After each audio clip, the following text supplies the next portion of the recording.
the calculus of rather than work on continuing to integrate that versus splitting apart into two companies? Yeah, well, thanks for having me here this morning, Danny and Matt. And really the impetus here and the exciting part of this is what we realized is what we have are two regional powerhouses in sustainable packaging. And as we dug deeper into the businesses, it just became more obvious every day that all of the value is in those regional integrations. And that's really what drove this decision making. It's an exciting day here for International Paper and the opportunity to leverage those two powerhouses by focusing on capital allocation that's really unique to their missions, to be able to drive the focus. As you know, 80/20 is really how we work in this company.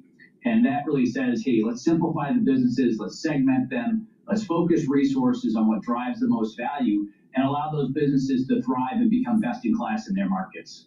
To what extent did tariffs, Andy, or trade uncertainty, the changing geopolitical landscape have to do with this decision? Because at first glance, to the layman, it looks like that could be the motivator.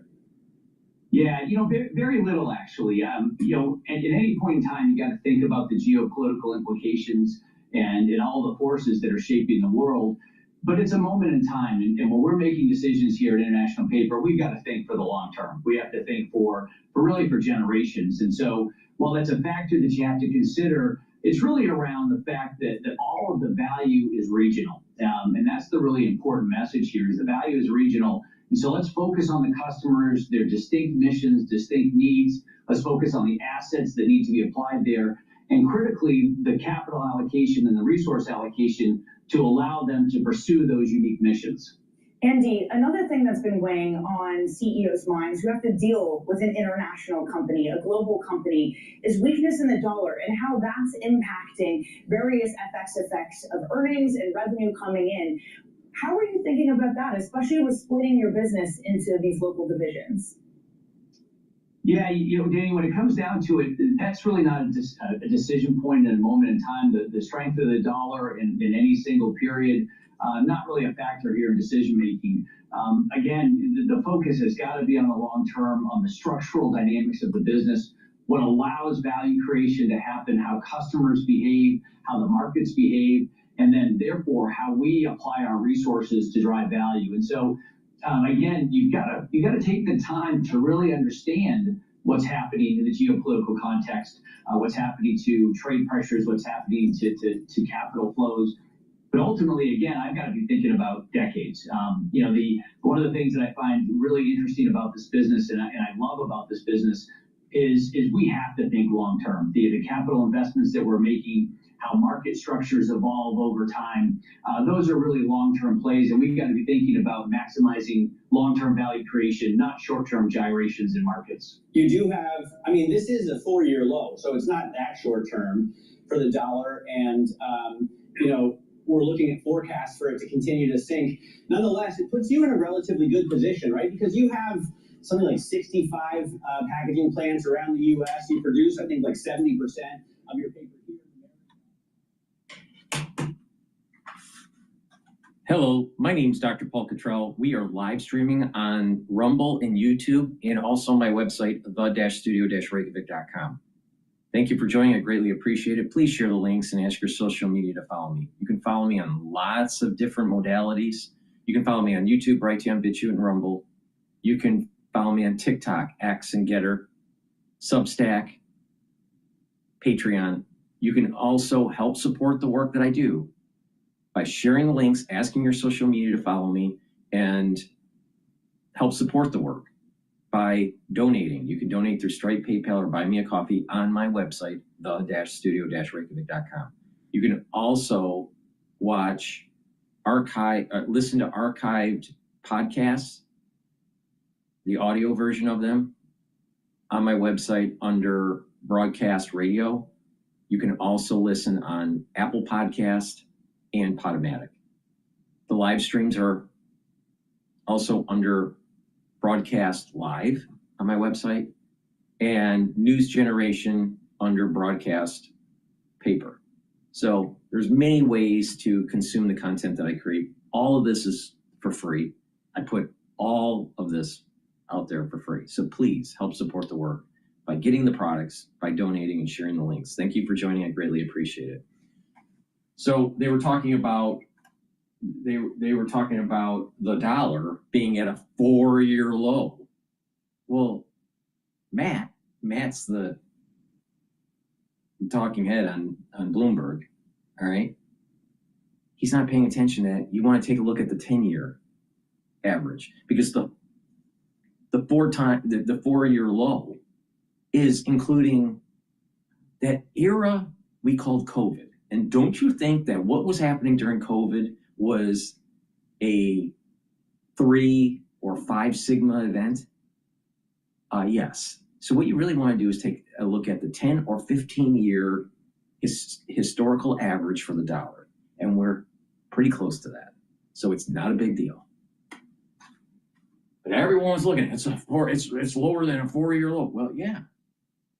During COVID, the risk-free rate, the safe haven, was the United States in terms of financial assets. Stupid, just stupid. You know, like what you have to do is pay attention to how people think, and then you see them, you know, thinking in the wrong way. Then, you know, you have to question, you know, what's the agenda or why they're thinking that way. You know, why do they keep on talking down?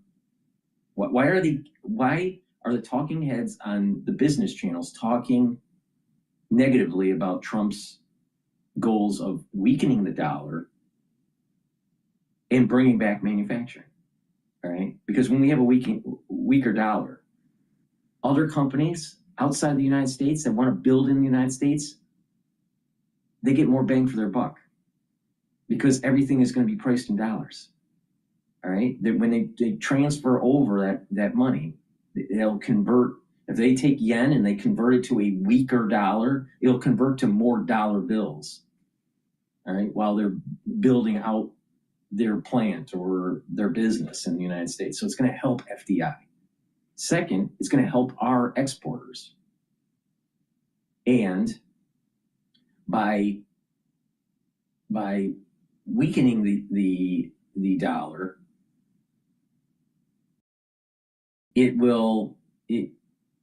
kind of like disrupts the market, because over many decades, all right, going all the way back to Clinton, the paper belt, the ones that are just pushing paper, like Wall Street, like the lawyers, like the lawmakers. So Washington, DC, Wall Street, and the intelligentsia of the East Coast just pushing paper, they benefited from a strong dollar. So what you're doing is you're breaking that power imbalance and moving it more towards real goods, real manufacturing, the steel belt instead of the paper belt. And, well, who does Bloomberg represent? A bunch of people paying $30,000 a year for a Bloomberg terminal. Who are those people? Bankers. Paper pushers. So, of course, they're going to be pushing for a strong dollar. But maybe we need a little bit weaker dollar to revitalize our economy, to improve our economic clustering, and break the back of the paper pushers. All right. With that, let's listen in. All right.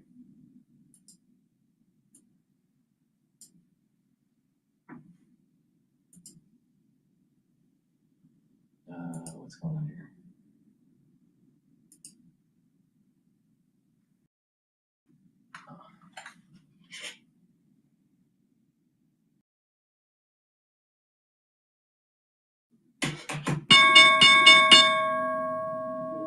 And then there's China too. I was very impressed about the China part, because when I looked at him, I always think It's about Tesla. And he just said, "Look, China is they're smart people. We underestimate China." Now, David, I think that a lot of people feel, wait a second, China, it may be a paper tiger. The government may not be as heavy. He just says, listen, flat out, they're fantastic. Right. Well, obviously, he has a large, does a large amount of business in the country. Right. But that said, I hear saying, how can you in any way dismiss what China is doing right now? Whether it's EVs, whether it's solar, whether it's nuclear, whether it is.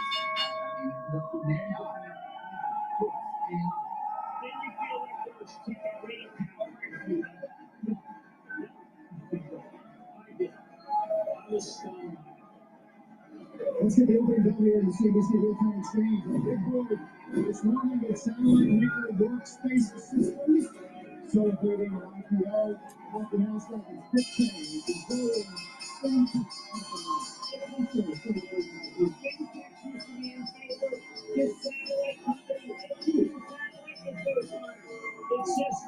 All right. So the market has opened up, as you can tell. The S&P 500 is trading at 6,988. Like I said, the 7,000 barrier is really, there's a big resistance there. Once we break it and we close, decently above that level, then it'll be a strong support. But right now, it's not. VIX is now almost at 17, so stress is starting to build up in the market. This, I think, is because we're about ready to hit Iran, and there's some, unknown about the Middle East. Oil now is trading 66.19. If you've been paying attention to what I've been saying, I said that oil is going to keep on creeping up. Now, we were talking about that at $61, $62 a barrel. Now it's at 66. Brent's over $70. And Trump hasn't hit Iran yet. This is going to start to move a little bit more. Now, how much more? I don't know. Maybe 68? I don't know. But I suspect that once we do hit, I don't think it's going to be only just in hours. It's probably in days. All right, measured in days, not hours. If it's measured in days, we're probably going to see more than $70 for WTI, and probably getting closer to $80 for Brent crude. Now, the longer this happens, the more stress is being built up in the energy market. Natural gas. So if you've been paying attention to me, you would have made money already. So if you, continue to pay attention, you probably make more money. Natural gas is at 3.837. We're still in that cold spell in the United States. We're going to have another cold spell supposedly next week. So natural gas is going to be bouncing around at probably 3.7, maybe 3.6, all the way to maybe 3.9, 3.9. All right. Right now it's at 3.8. But once the cold spell goes away, the natural momentum will want to be for the natural gas futures to go down. The problem comes in is, what does Trump do when he hits Iran, and how that affects the natural gas market? Because sometimes the natural gas market will be positively correlated to oil. Sometimes it's not positively correlated to oil. But when there is instability, especially in the Middle East, and there's some sort of military action that's taking place, and there's a lot of unknown, like what we have right now with Iran, they usually trade in tandem upward. So I suspect that natural gas will have once we hit Iran, natural gas will have an upward pressure to move above $4, and then rapidly go down after the event that takes place in the Middle East. What will be interesting is do we hit after the cold spell or during the cold spell? So there's some volatility in natural gas, so pay attention to that. Now, we were talking about currencies. Japanese yen is trading at 153 right now. It was trading at 159 not too many days ago. The BOJ intervened. They're trying to strengthening the yen. all right, by intervening in the market. Bassett said that the Treasury and the Federal Reserve are not involved in coordinating a weakening of the dollar with the BOJ. So what happened was that there was some currency movement where the dollar actually intraday strengthened. Right now, euro is trading at 1.19. Now think about this: the BOJ is intervening to strengthen the yen. That means, in relative terms, the dollar weakens and other currencies start to follow. This is part of the reason why you're seeing an appreciation of the euro relative to the US. Now, in the dollar index, back in the day when I was trading lots of currencies, like 17 of them, the weight of the dollar index was heavily weighted on the euro. So if there's a central bank that's coming in and intervening in the market, like the BOJ, it's going to affect other currencies, and you see this, dollar swing. All right, it's not a big deal. Don't worry about it. All right, we went through Lehman and all of the market manipulation by the central banks and the gyrations of the currency markets. Don't worry about this. All right, this is small potatoes. All right. With that, let's listen in. Oh, by the way, Bitcoin is at 87. So we have gold moving up, Bitcoin going down. We have equities trying to break the 7,000 barrier. Okay? You would have made more money playing the futures market in energy than anything that you would make in Bitcoin. And it's more liquid. It's not as manipulated by whales like strategy. So is Bitcoin really a storage value? No. Everyone was saying that Bitcoin was going to be the digital gold. Well, why is everyone going to gold? Now, people are going to gold because they're concerned about the weakening of the dollar. Same thing was happening with these wild gyrations during Lehman. But you can't go and try to buy a car with a brick of gold. Try to buy a Big Mac with little slivers of gold.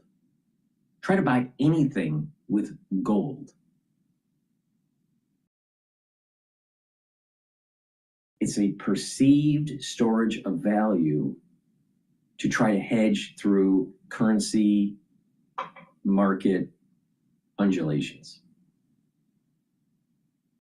There's not enough gold around the world to actually convert your dollars into gold.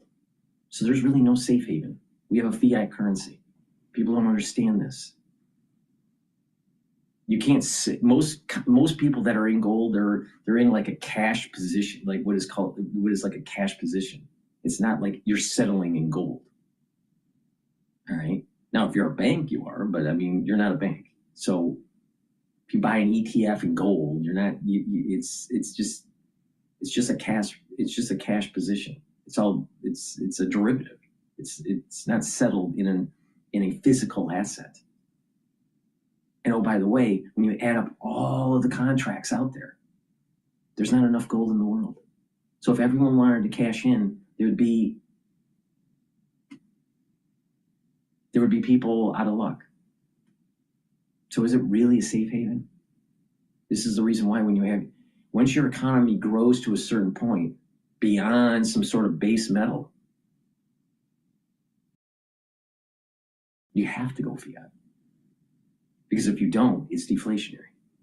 And if you have a deflationary economy, you got a Great Depression. A lot of people aren't paying attention to like just basic classical economic theory. All right, here we go. Gold and silver hit record highs. As this is happening, Bitcoin will continue to go down. One, Trump 1 and Trump 2, they're really kind of a little different there in terms of. Yeah, obviously big impact on the companies that get a large part of revenue from overseas. IBM's a good example, Jim, although the story there is more about software. Well, look, I mean, there was a time when I felt that IBM was a hardware company with slow growth. Now it's a hardware software company with a hybrid cloud that's doing well. And I thought that Red Hat, that great acquisition, ever dropped to like 10% and killed the company. But the acquisitions have worked there. Martin Christian is an unbelievable remaker of IBM, and my hat goes off to really fantastic work. Guys, we do have to come back to Microsoft because the stock is down 10%. I'm not saying you didn't tell us, but a 10% down move in Microsoft is not something you see often. No, but the conference call was so convoluted, and the idea of like, well, okay, how much is Azure? And by the way, OpenAI is not. They have a lot of ties to OpenAI, but OpenAI has $43.89 billion in cash. Is that like? I've been talking about it. I've said that every day lately. I said it yesterday. I said it last week. I know. When I was talking about OpenAI, by the way, in the latest fundraising round, which includes Microsoft, as I reported yesterday, NVIDIA, and Amazon. That said, the information does say that has more. The information says that they could amount to as much as a $60 billion contribution, those three. That's in addition to the $30 billion coming from SoftBank. We'll see. Didn't have that yesterday, but we did give you those three names. So Microsoft is not moving away from OpenAI. But look, do you think that they have just allocated things differently and given more to Azure instead of less to the GPU and Copilot? We'd be talking about how this is a good company. I don't know, Jim. It's losing 10% of its value today. That's all I can tell you. We're going down actually, Jim, Caterpillar up about 71% on the year, on 12 months. It's better than NVIDIA as far as down there. So Joe Creed's the CEO, but I'm going to hats off to the most really humble CEOs, Jim Umpleby, who steered this company away from China, made it into a secular grower. And this is when you want to know how to make sure your data center doesn't go down. You hire CAT, you hire Cummins also. By the way, Vertiv is a stock we never talked about. The ODC, the chairman, that thing is just, a house of fire. House of fire. There you go. House fire. As we go to break, watch bonds. We didn't really touch on what Powell said yesterday about his successor, staying out of politics, staying on as governor, going to the SCOTUS argument, but the 10 years pretty much locked in at 4.25. We'll talk Honeywell after the break. Now, there is a problem with a weakening of the dollar in terms of the bond market. Your yields will go up. So if you want appreciation of your position in bonds, well, you're going to lose money. But if you're a long-term saver, 5 years, 10 years, you can lock in at a higher rate.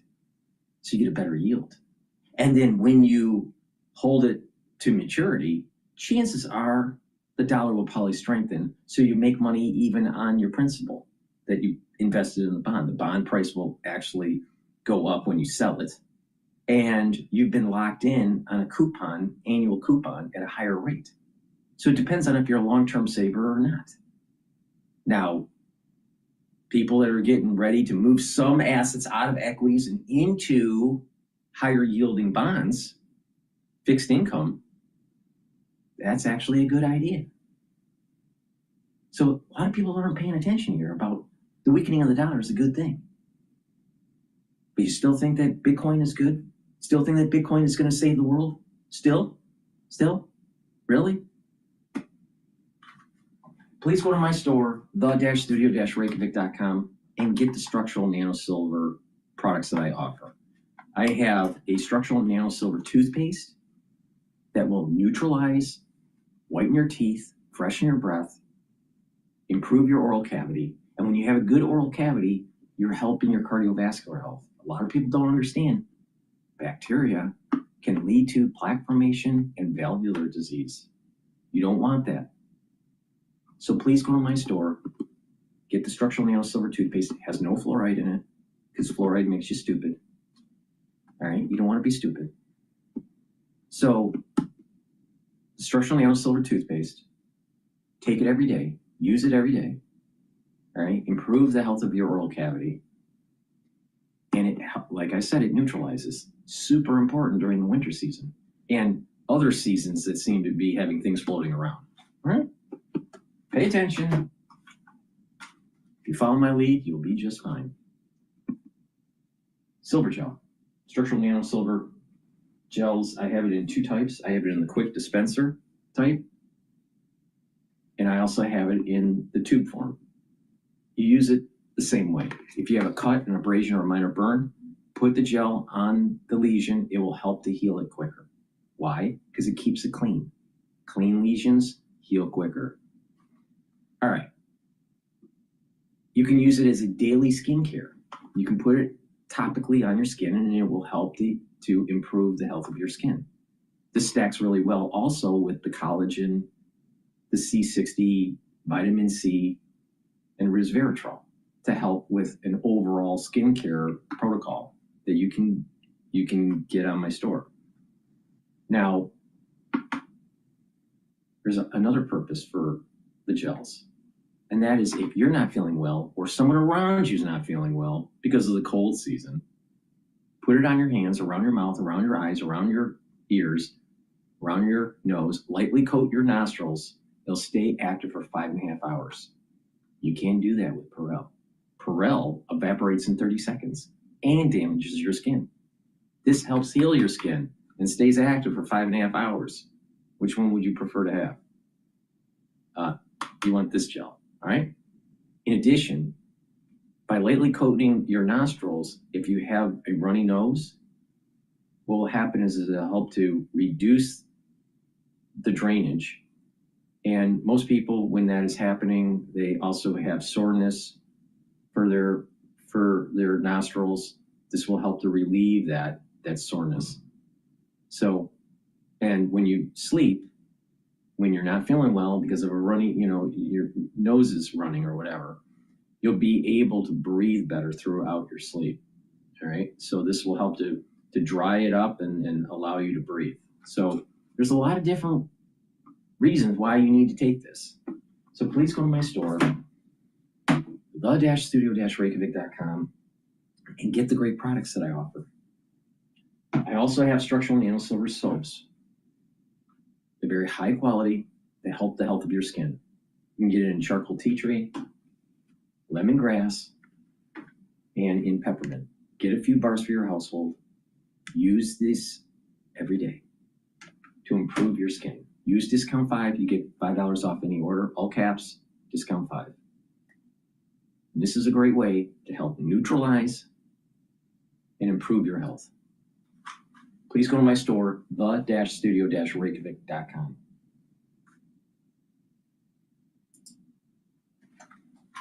And we're doing everything possible to set up this business as an independent company in a couple of years ahead. So just stay tuned on that too.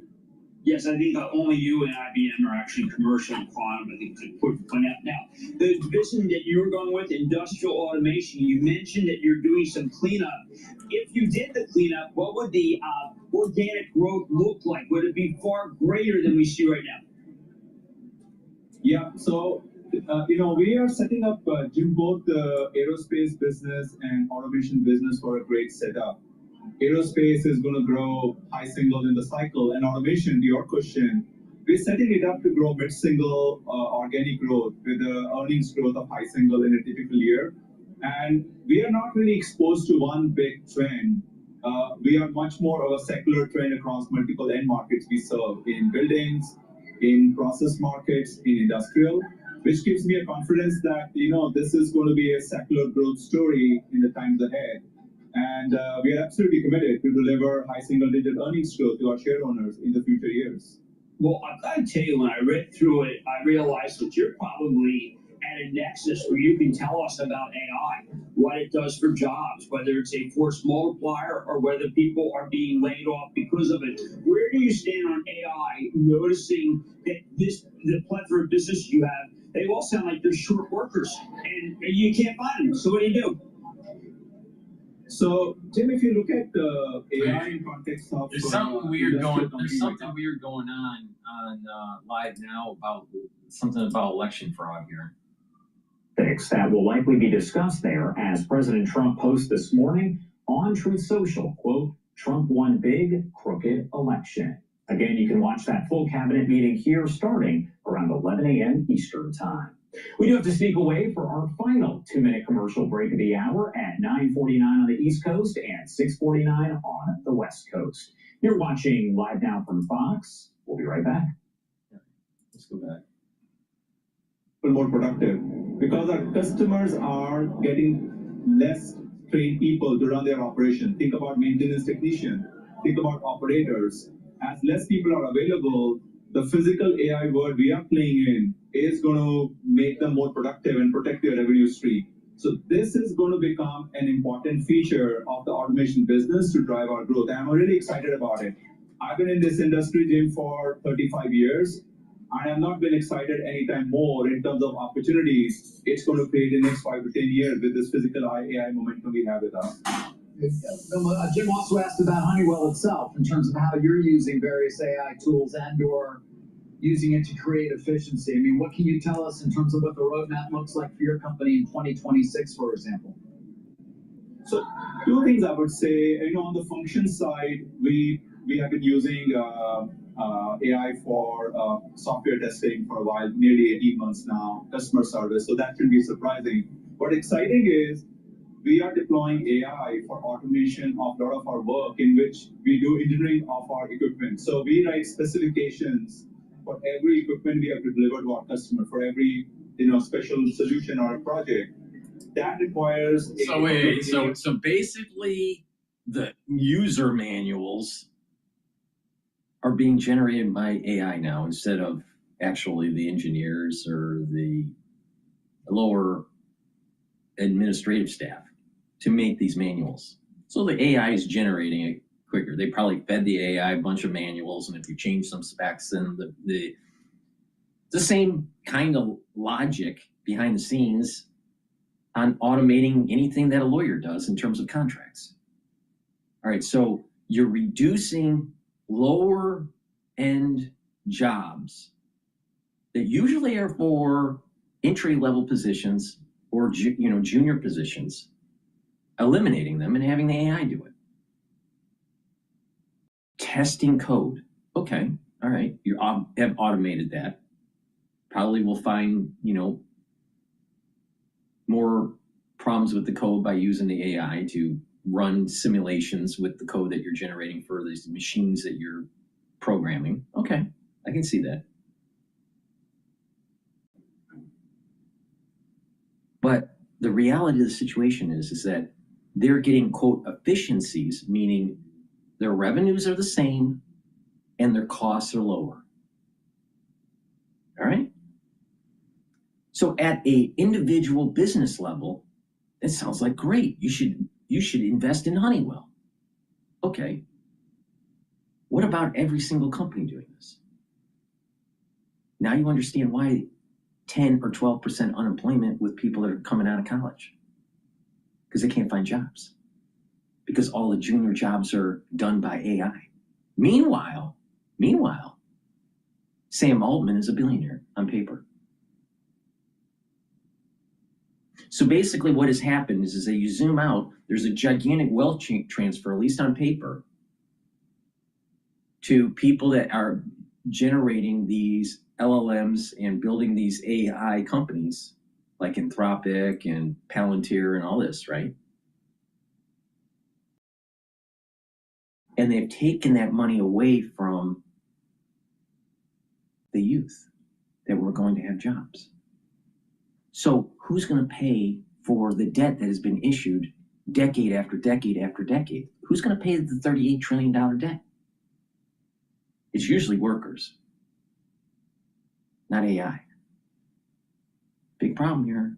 When everyone uses AI to make it more efficient and reduces headcount, making it more efficient and making the pie bigger, hiring more people, making more products and services, that makes sense. But that's not what he was saying. He was saying he's going to make his operations more efficient, not grow the pie. Well, guess what? That's a big problem. Still think that Bitcoin is going to save you? Please go to my store, the-studio-reykjavik.com, and get the clarity factor. You know, a lot is going on in the world. You better get rid of that brain fog. Or this new age that's developing, that's emerging, it's going to run you over. Now, clarity factor will get rid of that brain fog, allow you to concentrate, so you're not taken advantage of, all right? But it'll allow you to concentrate on tasks. And it's a very powerful neurostack. What this will do over time is improve the dendritic connections of your neurons. Improve those neural connections. And when you do that, you're going to be able to think faster, and you're going to be able to consolidate memory. So you're going to be more productive with your brain function. Please go to my store, the-studio-reykjavik.com, get the clarity factor. All right? And stop depending on AI so much.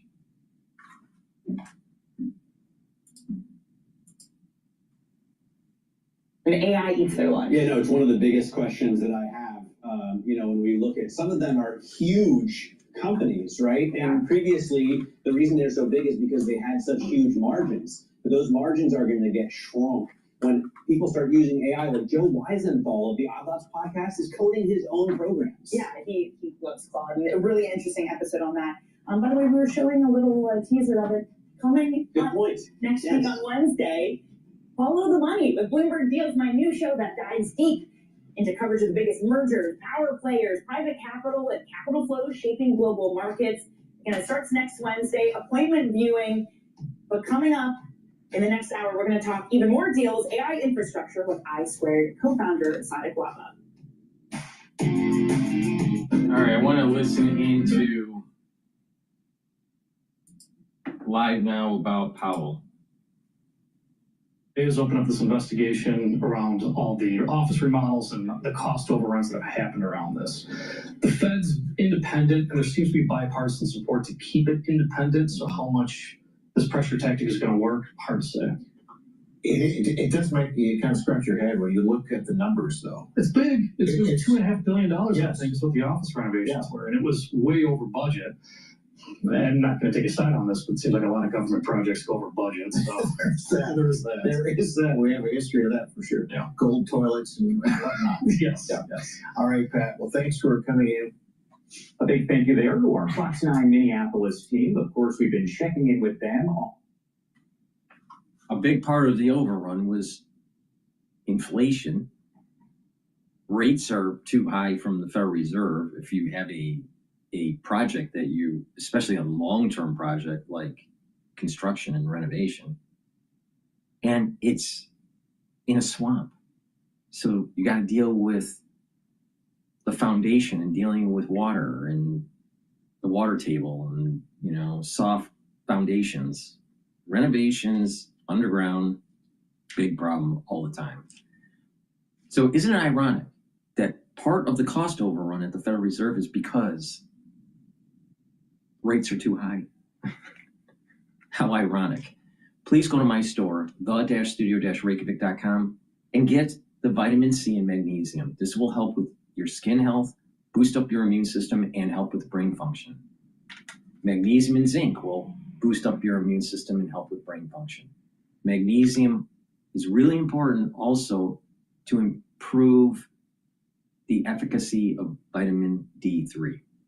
So please go to my store, get the magnesium and zinc and the vitamin C and magnesium. You can stack them together for max benefit, boost up that immune system. Super important to take during the winter season. And guess what? Because of this cold spell across the nation, there's going to be a lot of people that are sick. Why? Because they're going to be outside. They'll get that runny nose. It'll eventually get into their lungs, and it'll start to grow bacteria. So people are going to be sick. They'll be coughing and spreading and whatever. Right?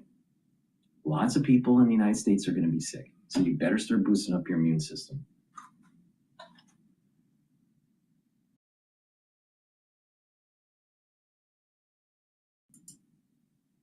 Bloomberg's still on there.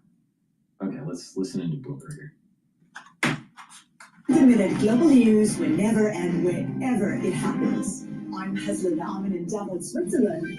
This is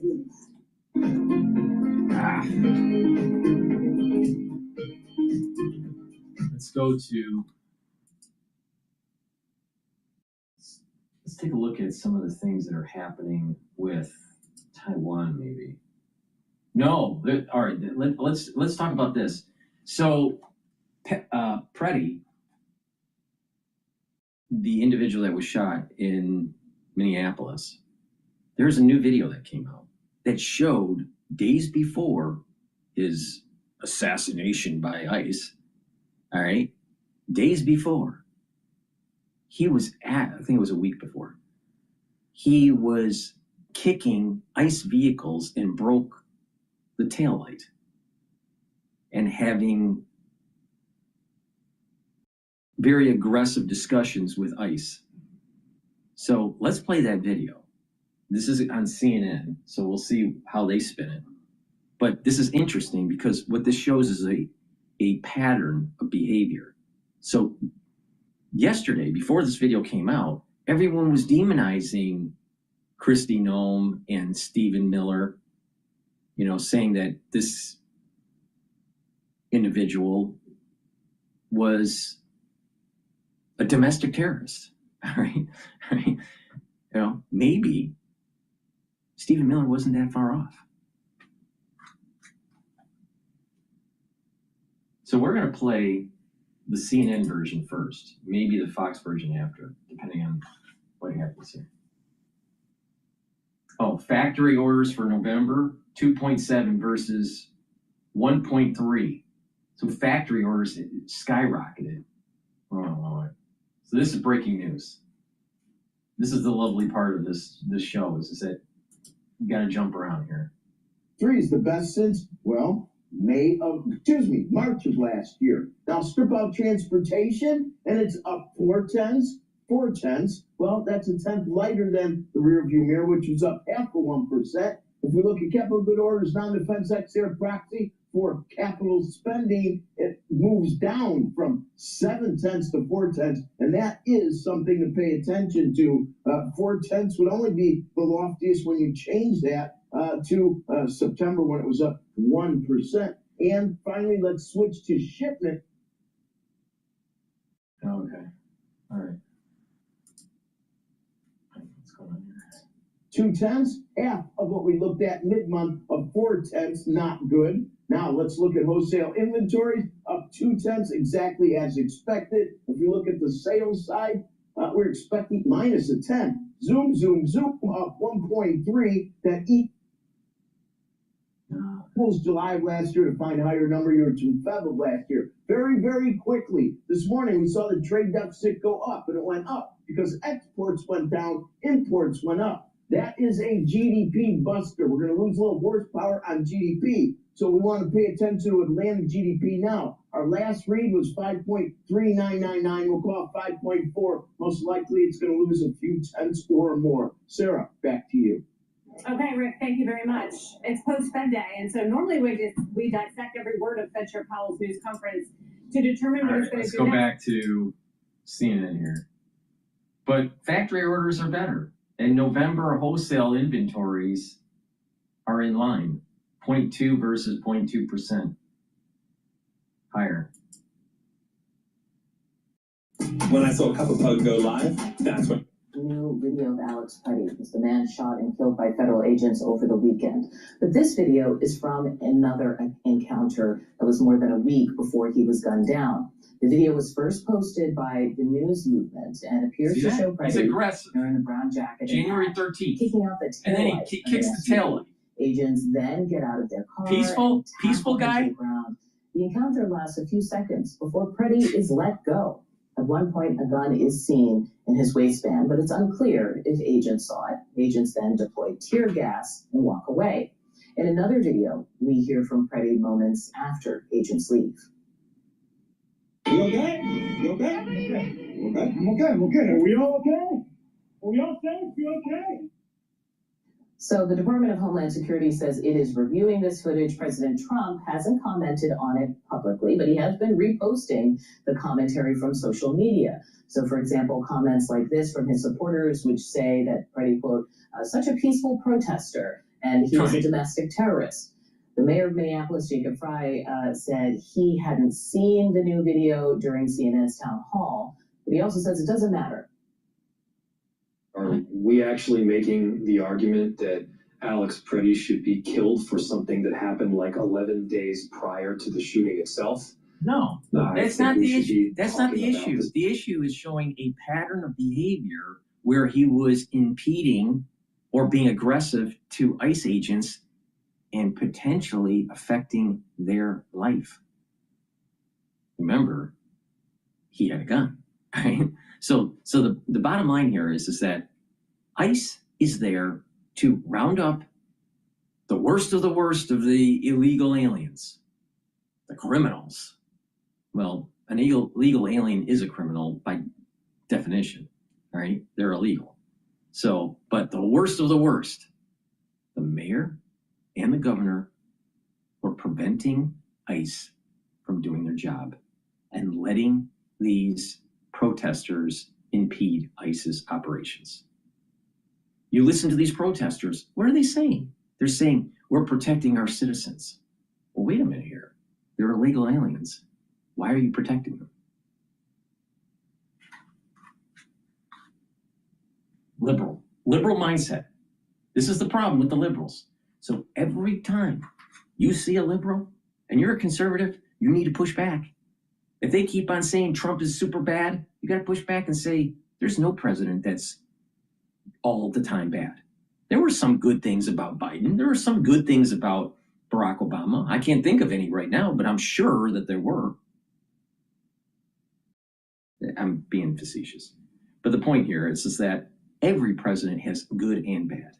But when you start hearing the liberal talking about Trump, nothing is good about Trump. Push back. Push back. You have to tell them, no. Actually, rebooting our manufacturing base is really important. Building our economic clustering is really important. Building our military prowess is really important.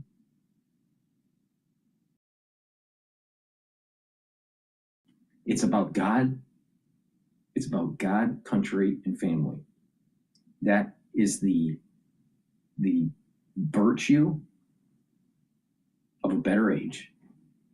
And it's built on the foundation of the Enlightenment, of life, liberty, and property rights. That's America. That's the United States. That's our constitutional republic. Liberals don't like that. Liberals don't want life, liberty, and property rights. They want mob rule, absolute democracy. Well, absolute democracy means you don't have property rights. And our founding fathers had the wisdom to realize this. Why? Because they paid attention to the Enlightenment from John Locke about life, liberty, and property rights. But they paid attention to what Plato was warning. Do not allow for a pure democracy to take hold. Because when that does happen, you lose your country. Because you get mob rule and eventually tyranny. They represent everything that Plato was warning us about. Everything. Liberals are wrong.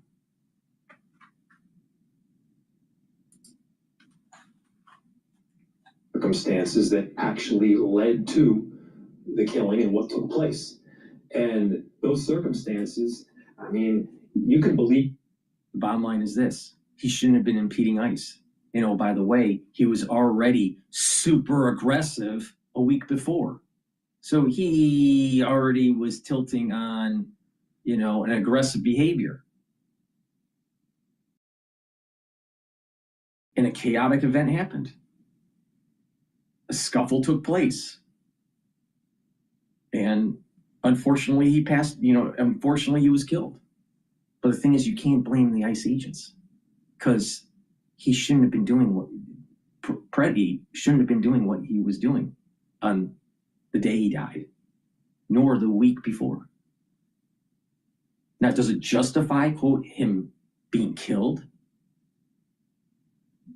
because of his behavior? No. The week before? No. But the thing is that because of his behavior, it led to a negative externality, an emergence, a chaotic thing that happened that got out of control, and he ended up losing his life. But it's not the fault of the ICE agents. Not at all. Now, what's happening in Minnesota right now? There's a lot of fraud because of the Somalis. So we're all focused on Preddy being assassinated on the streets of Minneapolis. But billions of dollars of fraud is taking place. Now, I'm not saying that the mayor is involved of the fraud. I don't know if he is or isn't. But the governor, Waltz, definitely is.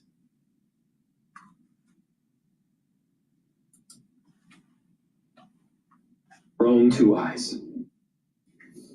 Joining me now in the group chat, Zolan. See, they spin it that CNN, they spin it that it doesn't matter. White House correspondent for the New York Times, Doug Heye, Republican strategist and former RNC communications director, and Megan Hayes, former Biden White House director of message planning. Okay, let's just see. I don't know these people. I've never seen them speak before. To my recollection, I don't know who they are, but I have this strange prediction that they will bleed out of their mouth liberal agenda. Let's see. This is CNN.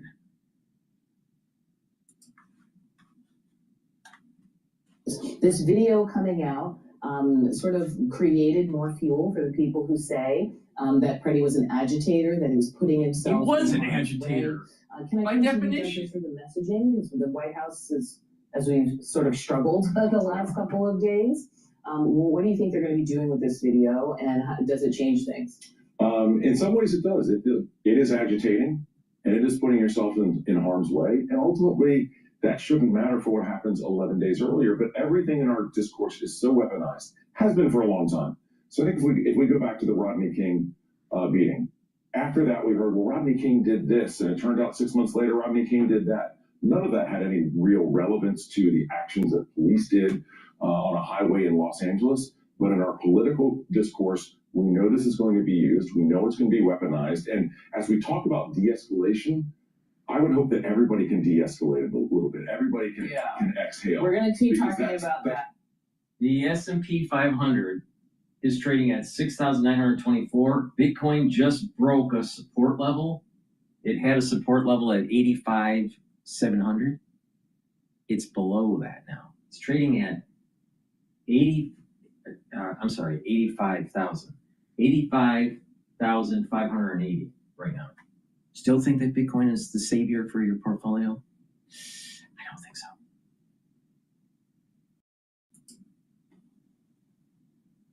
Situation as well. Exactly. Tom Homan's going to speak today. We're going to talk about that separately. I want to play this clip of Steve Bannon on Wednesday, just because he's the kind of person who is very loud from the sidelines, right, through the war room, in trying to tell the White House, look, this is what you should be doing at any given time. And here was his take on this moment. We have to hold the line. There can be no de-escalation at all. You don't need to bring down the temperature. Raise the temperature. Yep. Put them under pressure. Yep. They're the ones that are cracking. Yep.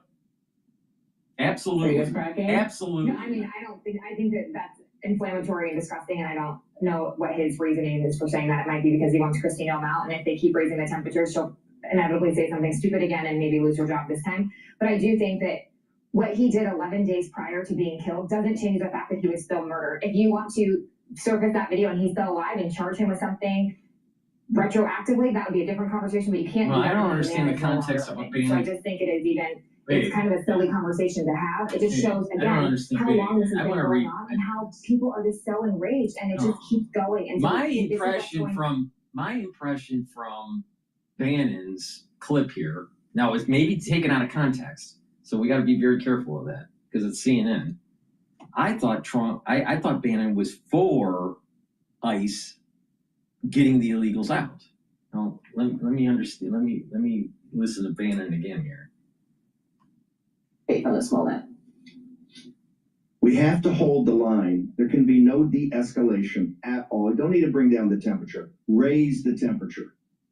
Put them under pressure. They're the ones that are cracking. No, I don't know what the context is. I don't know what the context is. I think that that's inflammatory and disgusting, and I don't know what his reasoning is for saying that. It might be because he wants Christine Elm out, and if they keep raising the temperature, she'll inevitably say something stupid again, and maybe I don't lose know her what the job this time. context is. But I do think that what he did 11 days prior to being killed doesn't change the fact that he was still murdered. If you want to surface that video and he's still alive and charge him with something retroactively, that would be. I think that they need to raise the temperature and make sure that ICE does their mission, and that is to round up the illegals and get them out of the country. And it shouldn't be just the worst of the worst. It should be all of them. Period. They broke the law. They need to go home. Now, if they want to come back, well, maybe they can apply for, some sort of, asylum or whatever after they go back home. But why should they be getting in front of the line, getting in here illegally, and then using taxpayer money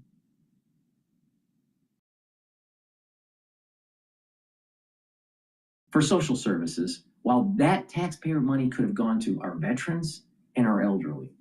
Don't you think that not only did they get into the country illegally, they stole from the taxpayers?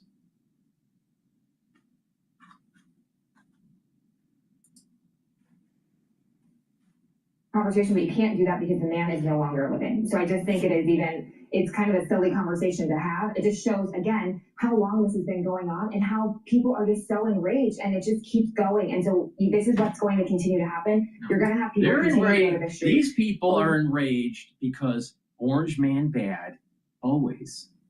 This is really a manifestation of Trump derangement syndrome. So TDS. And they get a bunch of liberals out there that are crazy. They're trying to impede ICE's operations, and don't be surprised, bad things happen. An ICE agent had his finger bit off. Literally.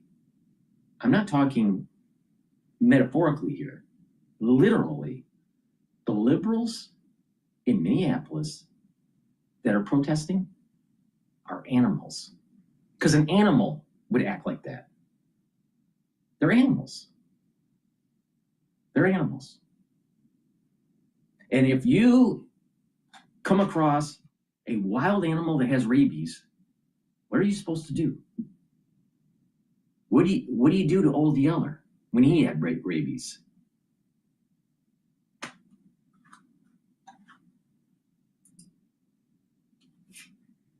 And over again, but something that happened 2 weeks prior should tell us that this has been going on too long. It also doesn't explain why the administration officials said that he was brandishing a gun in the moments before he was shot as well, right? There's core questions as far as this shooting. No, it was the fog of war. It was the fog of the situation. They didn't have other facts. Also use the term domestic terrorism. He is a domestic terrorist. Assassin. Look at that. Look at that. Look how aggressive he is. And this is the day he died. This is the day he died, not knowing the context the week prior on what he did. All right? And look at the stance he has. It's an aggressive stance.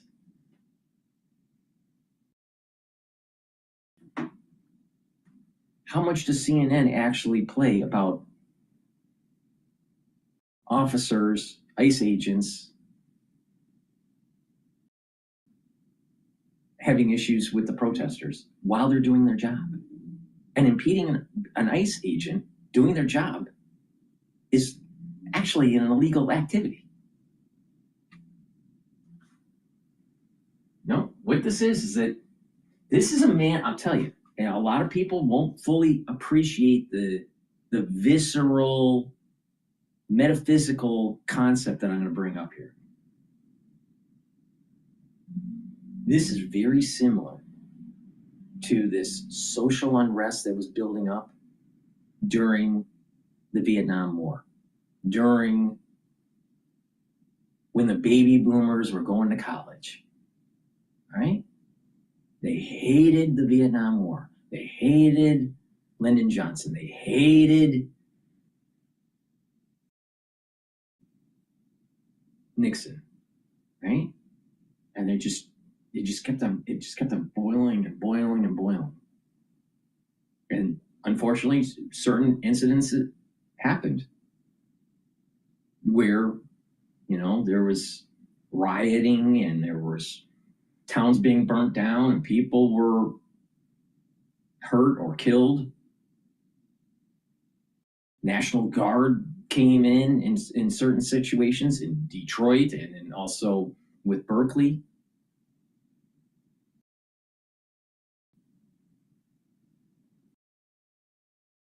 In Kent, there was Kent State, I think, was also another issue. But the problem here is that it's almost like we're in a cycle. We're in this kind of like this 1960 cycle. There's patterns in society, right? And so it's not exact, but it rhymes. This is a rhyme of what was happening in the 60s. It wasn't a good period of time, because as we got out of the 60s and into the 70s, the United States was starting to falter economically. The United States was faltering definitely geopolitically. So now you're talking about Carter, right? You had Gerald Ford that took the reins right after Nixon, but that didn't last for too long. And then Carter came onto the scene. Carter destroyed the economy. He wanted to put solar panels on the White House.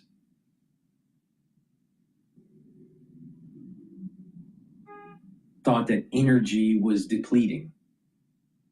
We have more energy we have enough energy to last us the next 300 to 500 years, so don't worry about it. You won't be around when we run out of energy, right? So don't worry about it. Oh, if you burn all the coal and natural gas and all that oil, it's just going to heat up the planet and we're going to boil over. Really? Wait a minute here. To solve to solve the greenhouse effect, just plant more trees. Because all that carbon dioxide that's being created is going to get soaked up and we'll have more oxygen. So really the answer isn't solar panels and digging up rare earth metals that actually are toxic for the environment through the mining operation. No one really pays attention on the solar panels being laid out on arable land, farmable land. And over time, the materials that are in those solar panels will leak into the ground and permanently make the ground toxic. No one's talking about that. Plus, it's an eyesore. Would you rather see a green field with cows or this bluish tint of solar panels?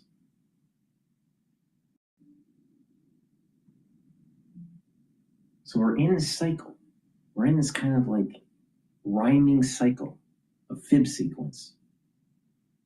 Social unrest starts in the schools. We remember that in 2023, right after October 7th. The elite schools whining about what Israel was doing. Israel did the right thing. Kill the terrorists. Kill Hamas. Kill Hezbollah. And we're now getting to the point where if Trump doesn't chicken out, which he has a high probability of doing, but if he doesn't chicken out, we have the opportunity to kill the Ayatollah and destroy the theocratic regime of Iran and allow for a constitutional republic to come out of the ashes. Allow for the secular, educated populace to have self-government, self-rule. It's in our grasp if Trump doesn't chicken out. And this goes all the way back to failed policies of the Carter administration, failing with Iran. That's a liberal. That's a liberal for you. That's what they represent. Orange man bad, always.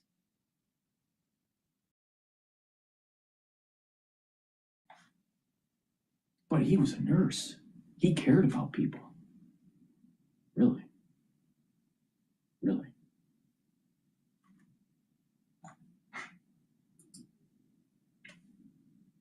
In the investigation they're doing is not examining criminal wrongdoing for these agents as well. It's Especially because there you have an example of ICE agents not circling someone and ending up shooting them, right? Like, arguably, you see him taking an action and you don't see them reacting the way we saw in the moment. Republicans are spooked. Two examples I give you. One, I got an email 2 days ago from a very conservative, very senior Republican member of Congress. She said, "What should I say?" This is somebody who is a very big Trump ally, usually knows what to say. I reached out to one of the party committees yesterday. They're looking for notes to say. Why don't you just use logic? You know, there's this rare thing that we used to have before the AI world. We used to be able to think for ourselves. We used to have logic and reason. What's wrong with getting on the television and basically saying the protesters are inhibiting the operations of ICE to get rid of illegal aliens? They're here illegally. It's a federal issue. Get out of the way or you're going to get hurt. It's that simple.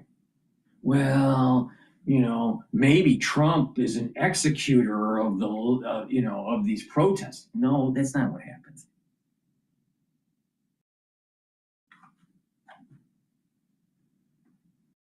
These Republicans need to grow a spine. Don't be a jellyfish. God, it's amazing. Okay. So what are you telling your candidates? Point one, message of unity /calm/order. That's de-escalation. That's not raise the temperature. One more thing I have to show you then. We had a CNN town hall in Minnesota. People got to ask questions. There was a Republican lawmaker. Message of unity of who? Message of unity of our citizens that are legal. Yeah. But if we are supposed to unite with the illegal aliens, why? See, there's the problem. We're not getting to the root cause of the problem. People are here illegally. That's the issue here. Not that Ep30 was killed or not, rightfully or wrongly. That doesn't matter. We have millions of illegal aliens in the country that are using taxpayer dollars that could have been used to help our citizens. The elderly, our veterans are far more important than illegal aliens. But if you are a liberal, a blue state that's losing population, you need to bring in illegals. Do funny business with this census to keep your seats in Congress because it's based on population. So if you can fake the census, if you can eventually get amnesty, if you can get the kindergartners and the grade schoolers into your school system, even if they're illegal, you get more money for your school system. So what's really the issue here? No, we're more worried about was Ep30 killed justly or unjustly. Don't really care. Because that's not the real issue.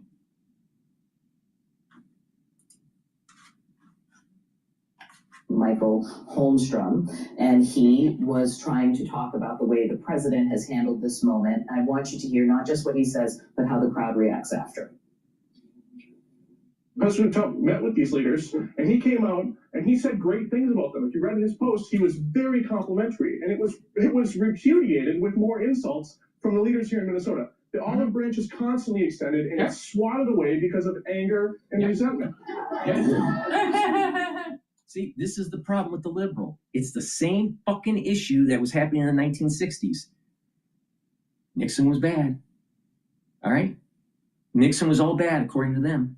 Vietnam War was bad. The reality of the situation was this. If we won in Vietnam, we would not have the problem that we're having with China and Taiwan. So we literally have kicked the can down the road, allowed for communism to flourish in China, and promote capitalism with a K, so the paper pushers can make some money. Now, how many trillions of dollars are we going to have to spend to have a war with China to make sure that we have freedom of navigation through the 9-dash line now? Because we had a bunch of liberals, a bunch of baby boomers not willing to fight. But they have time to protest. So it's no different. The protesting that took place in the 1960s made the country weak. The protesting today is making the country weak. And why are they protesting? They didn't protest it. They didn't protest like this to prevent forced inoculations. They didn't protest like this to feed infants because the infant meal wasn't around. No. They didn't protest like this with the lockdowns. They'll protest for the illegal aliens. This is what I mean. These protesters are weakening the country.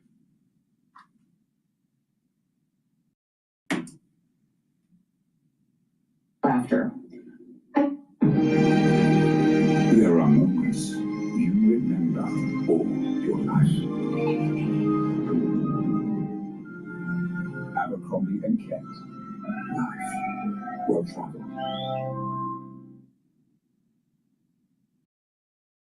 Finance the old way. Finance the ramp way.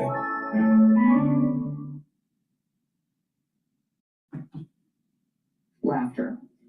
I mean, I think that's the problem. I think that's the problem that Republicans are going to face going into the midterms is what they keep saying, don't believe your lying eyes. It's like they're in this little bubble that they are the only ones that believe what's going on outside of it. But the voters are going to have the final say. You hear people just blatantly just laughing at this guy, which is not normal in those town halls. We've all sat in them before. They're normally very quiet and very respectful. So it's kind of interesting to hear all these people just having open reactions to just the lies that you're being told to see. John Miller is here. So John, as Priscilla's saying, it is, we cannot definitively say that it was at this incident when he got the rib broken, but we do know that they've only said there was one other known incident. So I'm going to say it appears likely that it is that incident, but we cannot definitively say that. But this is very significant that we're actually looking at this. It is, and it raises a whole raft of different questions. But one question is, and it goes back to the tactics, behavior, and procedures of these officers. No. Here you have an individual who is kicking their car, breaks a taillight. The officers immediately get out of the car, grab him, wrestle him to the ground, or attempt to. For 25 seconds, they're struggling with him. What's wrong with it? Wait, ICE isn't at fault for that. So wait a minute. So is he saying?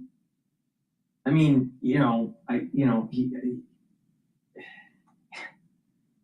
is he saying that ICE should not get out of their car after he damaged their car?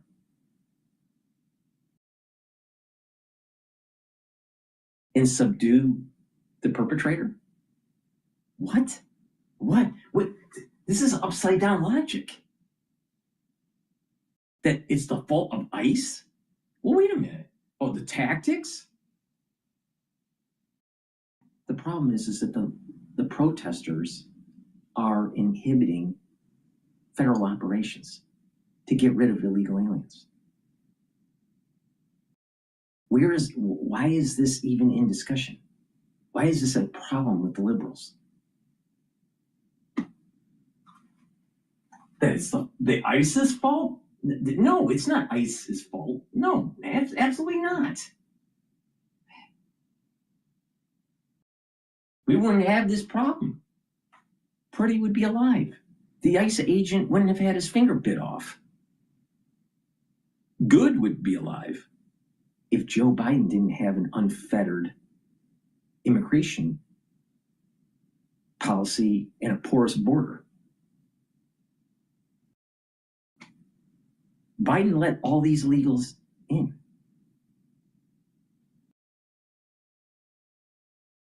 So whose fault is it? Is it Trump's? Or is it more Biden?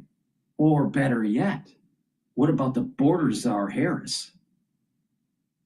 If she did her job, we wouldn't have had a porous border. And maybe Purdy would still be alive.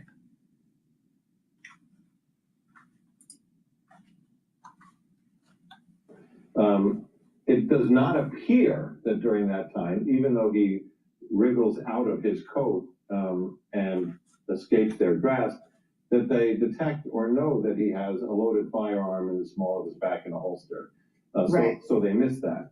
But Which in the case where he died, of course, they saw it, removed it, and then subsequently he was shot. Exactly. So that's a kind of a pattern of. And I don't know if this is the definitive answer here, but if it is, she's missing a key fact. When the officer retrieved the weapon, it looked like it fired. And then the other ICE agents fired on Purdy. So it's a confusing situation on, were they just in a fight or flight response because of the misfiring of the weapon? Probably, if that's the case. Again, ICE wasn't at fault. And the thing is that there is a repeated issue with inhibiting ICE. That's not lawful protesting. That's not lawful protest. So Dennis Miller was right. Stephen Miller, not Dennis Miller. Dennis Miller is the comedian. But Stephen Miller was right. No, but we're gonna have to try to blame it on ICE. It's all their tactics are wrong. The mayor and the governor are hiding and preventing the worst of the worst from being apprehended. So what do? So who's really at fault here? Maybe it's Waltz. Maybe he should have helped. And maybe Purdy and Good would still be alive. Maybe he should have helped the administration to get the worst of the worst out. No, they have to keep the worst of the worst in because they're their citizens. Such law-abiding citizens. Poor tactics that we're seeing here, because if someone destroys government property, breaks a taillight on a vehicle, and you get out and you wrestle with that person, the normal thing to do is to arrest that person. If you don't beat them up and leave them there, right? That's just not. That's exactly. not. Okay. And in fact, the unwritten rule is, if you end up in a physical confrontation where you end up rolling around on the ground with somebody enough to maybe even create an injury, that usually follows with an arrest. Otherwise, you're just committing an assault under the color of law. And I'm not sure if ICE can arrest a protester. I don't know the dynamics of that. It could be the local law enforcement or the sheriffs that would have to do the arrest for these protesters in that case. I don't know. All right. But let's just say that is. We do know that local law enforcement was not working with ICE. So there's an added dynamic there. Why isn't he saying that?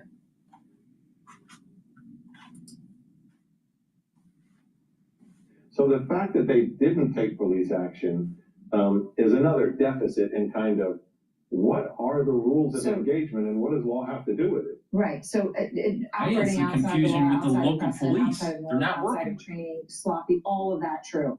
When it comes to the next incident, I was saying to you, as you and I were getting ready to come to air, I was saying, well, in a sense, the two may be completely unrelated, right? If he comes upon a group of, he's protecting the woman that he was trying to do, and there's a group of Customs and Border Patrol officers, and that one ends so tragically. But you raised a very interesting point, which... So the question is, are any of the agents involved in the confrontation we just looked at 11 days before, any of the same agents who encountered him on Saturday that ultimately led to him being shot to death?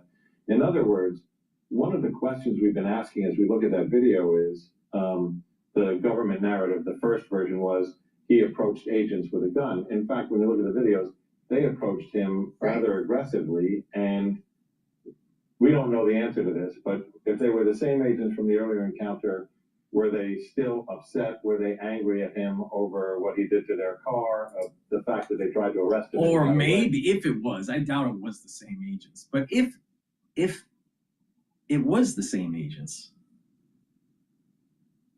maybe they were more aggressive because they had to protect their own lives, because they knew this guy was a problem. You ever thought that? You ever thought that? Because there's something weird about this guy. There's something weird about Preddy.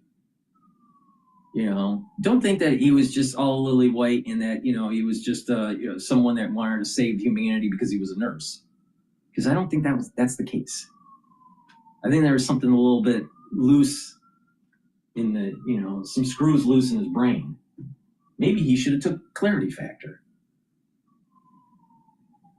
These liberals, they're crazy. They are crazy.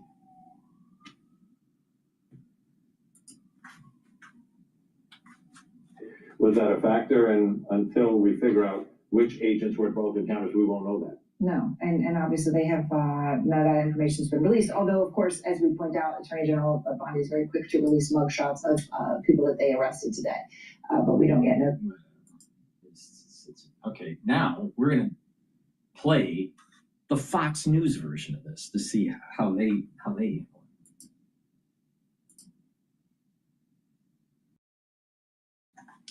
You, just you, building your app on base 44. Describe it. And it's just a few hours, Florida czar Tom Homan will hold a press conference in Minneapolis after meeting with local officials. It comes as new video appears to show Alex Preddy in a confrontation with federal agents just days before the deadly shooting. Lucas Tomlinson joins us live in Washington with all the details. Hi, Lucas.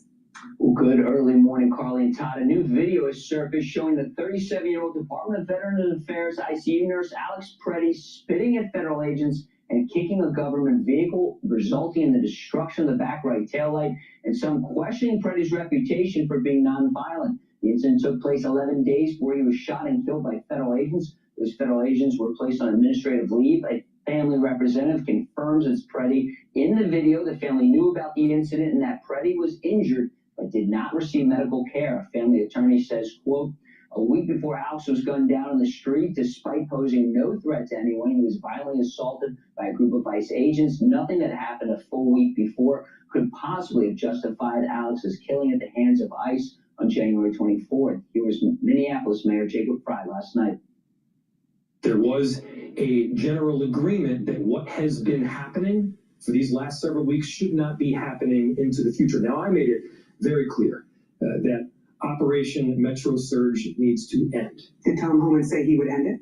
He did not make a commitment to ending it on any given timeline. However, my hope, my expectation is that the troops and the agents we're seeing will be drawn down. I think Fox News poll shows President I just want to mention here, Bitcoin now trading at 84,000. Still think that Bitcoin's going to save your portfolio? I don't think so.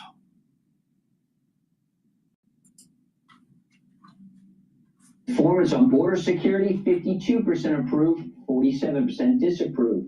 Another poll shows 59% of voters say ICE is too aggressive.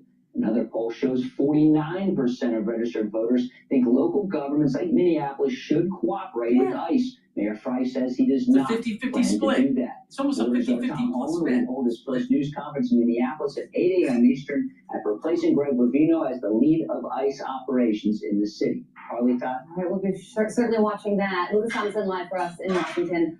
Lucas, thank you. Let's bring in former DHS advisor Charles Marina. Charles, thank you so much for joining us. So there was a big back and forth between the White House and Minneapolis officials yesterday, and President Trump summed it up this way on Truth Social, saying, surprisingly, Mayor Jacob Fry just stated that Minneapolis does not and will not enforce federal immigration laws. This is after having had a very good conversation with him. Could somebody in his inner sanctum please explain that this statement is a very serious violation of the law and that he is playing with fire? So now Tom Holman is out there in Minneapolis. How does he work this out? Yeah, it's a delicate situation and negotiation because somebody is going to have to give, and how give are they going to give? And also, what type of potential political hit will they take?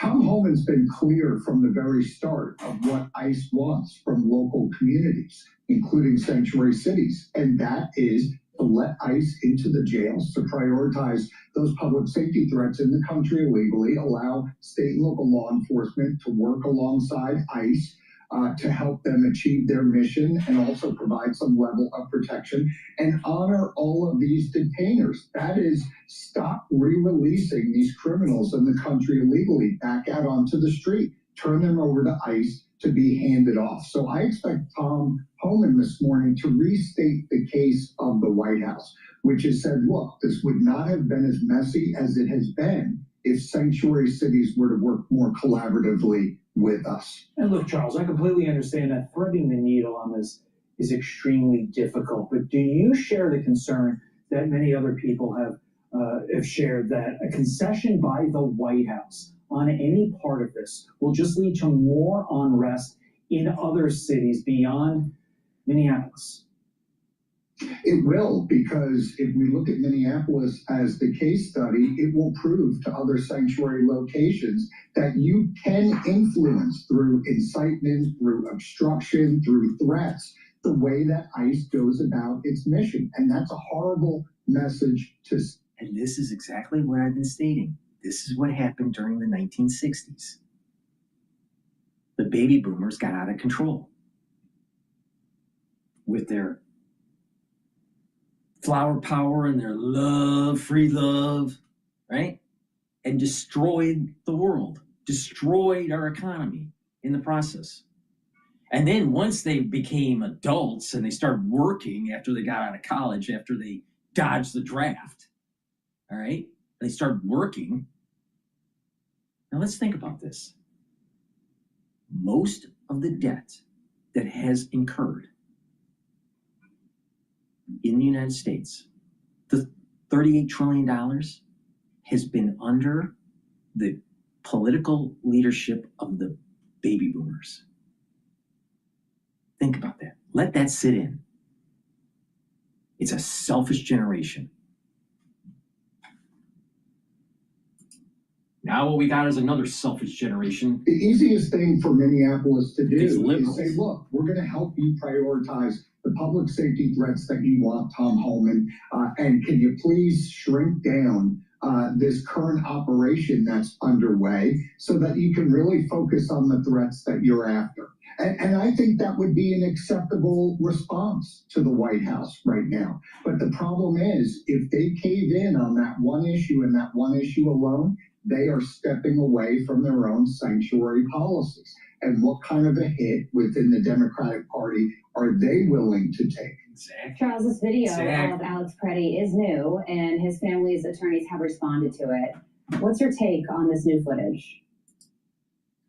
Well, the two incidents, this one was a week before, where we see the tail light of the government vehicle being kicked out with government agents inside, gives us a peek into the mindset of Preddy. And that was, what type of role or activities was he involved in being out there on the street? And it's very clear that he had no hesitation about coming into contact with federal agents in a very aggressive manner, and that is to threaten and to obstruct, both of which took place the week prior to him being shot and killed. Now, though the incidents will be handled separately regarding use of force that took place during the most recent encounter, it does give us a peek into the narrative that Democrats are giving so far on this individual and what his plans were regarding peaceful protests, and the fact that that appears to be false.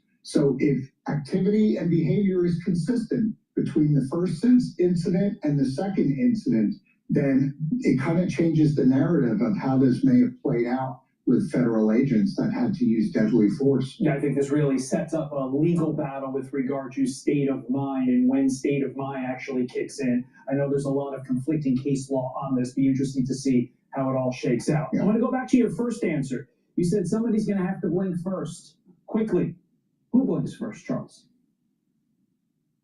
Well, it's not going to be the White House because of the question that you asked previously. It would set a very dangerous precedent and give sanctuary cities a huge upper hand in influencing the operations of ICE and whether or not federal agencies can enforce federal law unobstructed. That's very important. So I don't see the White House giving on that at all. At some point in time, the ball is in the hands of Minneapolis, Governor Walz. What is he going to do to bring down the temperature?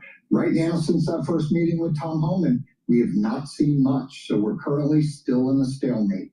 Former DHS advisor Charles Moreno, we appreciate your time. Thank you so much for joining us this morning. I'm Steve Ducey. I'm Brian Kilmeade. And I'm Ainsley Earhart. And click here to subscribe to the Fox News. No, it's very similar to these. I mean, Well, it has the colonial roots, though. So Yes. there's like fantastic Portuguese architecture there. There's great food. It has really come a long way over the last 20, 30 years. So you're bullish Macau, even though the stock is down almost 13%. I'm bullish Macau's an experience. I don't go there to gamble, so I can't speak to that. I'm there expressly to get it. So. All right, what else do you have for us? Yeah, Microsoft, ticker MSFT, down 11%. Just to put that into context, Meta right now is up about 8%. When you look at the point differential, Meta on the S&P 500 leading to a 14-point boost. Microsoft is a 46-point drag, so essentially 3 times the move when you look at the S&P 500, even though their performance is pretty similar. RBC calling it out, solid report, not enough to clear elevated expectations. Demand AI spending. When you pair that with cloud growth slowing, you're kind of dealing with an issue opposite of Meta, which we saw beating expectations and talking about how that AI investment is going to benefit. Big move for Microsoft. Just want to call out that is the worst move since March 2020, which we all remember, pandemic. Right. Well, Azure only met expectations. It didn't really trounce them. All right, Billy. Thank you so much, Billy Lipschultz, with our Stock Movers. And for more conversations like this, subscribe to our Stock Movers reports. Listen for our 5-minute audio reports on the biggest winners and losers in the stock market. Subscribe to Stock Movers on Apple Podcasts, Spotify, or anywhere you listen. You know what's been trading like stocks? Commodities. Crazy, right? I mean, every day we come in and there are these big percentage changes in gold, in copper, in silver. Chinese speculative buying, a big driver, of course, certainly during Asian hours. And today it's copper's turn. Let's bring in Mike McGlone. He's our senior commodity strategist here at Bloomberg Intelligence. And Mike, what do we know about this Chinese speculative buying? And what do we still need to understand about this source of demand for metals? Well, Scarlett, you started exactly where you should. The foundation for the rally for most metals and most commodities starts with the stock market. You're seeing that roll over a little bit today. We're also seeing that pressure maybe kick in a little bit. But you're pointing out right, there's something significant going on in China. There's significant buyers of all the metals. They really started with gold last year. Gold got expensive, so they trickled over to everything. The bottom line, though, with copper is it's not a speculative metal. It's industrial. And China's number one source of demand, it's going up more because of issuances with the tariffs from the U.S.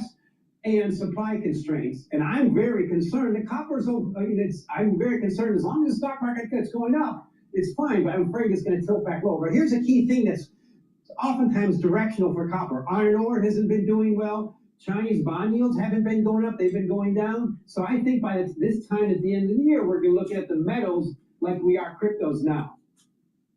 All right, Scarlett, we all know that Mike McGlone is based down in Miami. Mm-hmm. Get this, Saturday in Miami, low temp, 37 degrees. People Wow. be freaking out down there.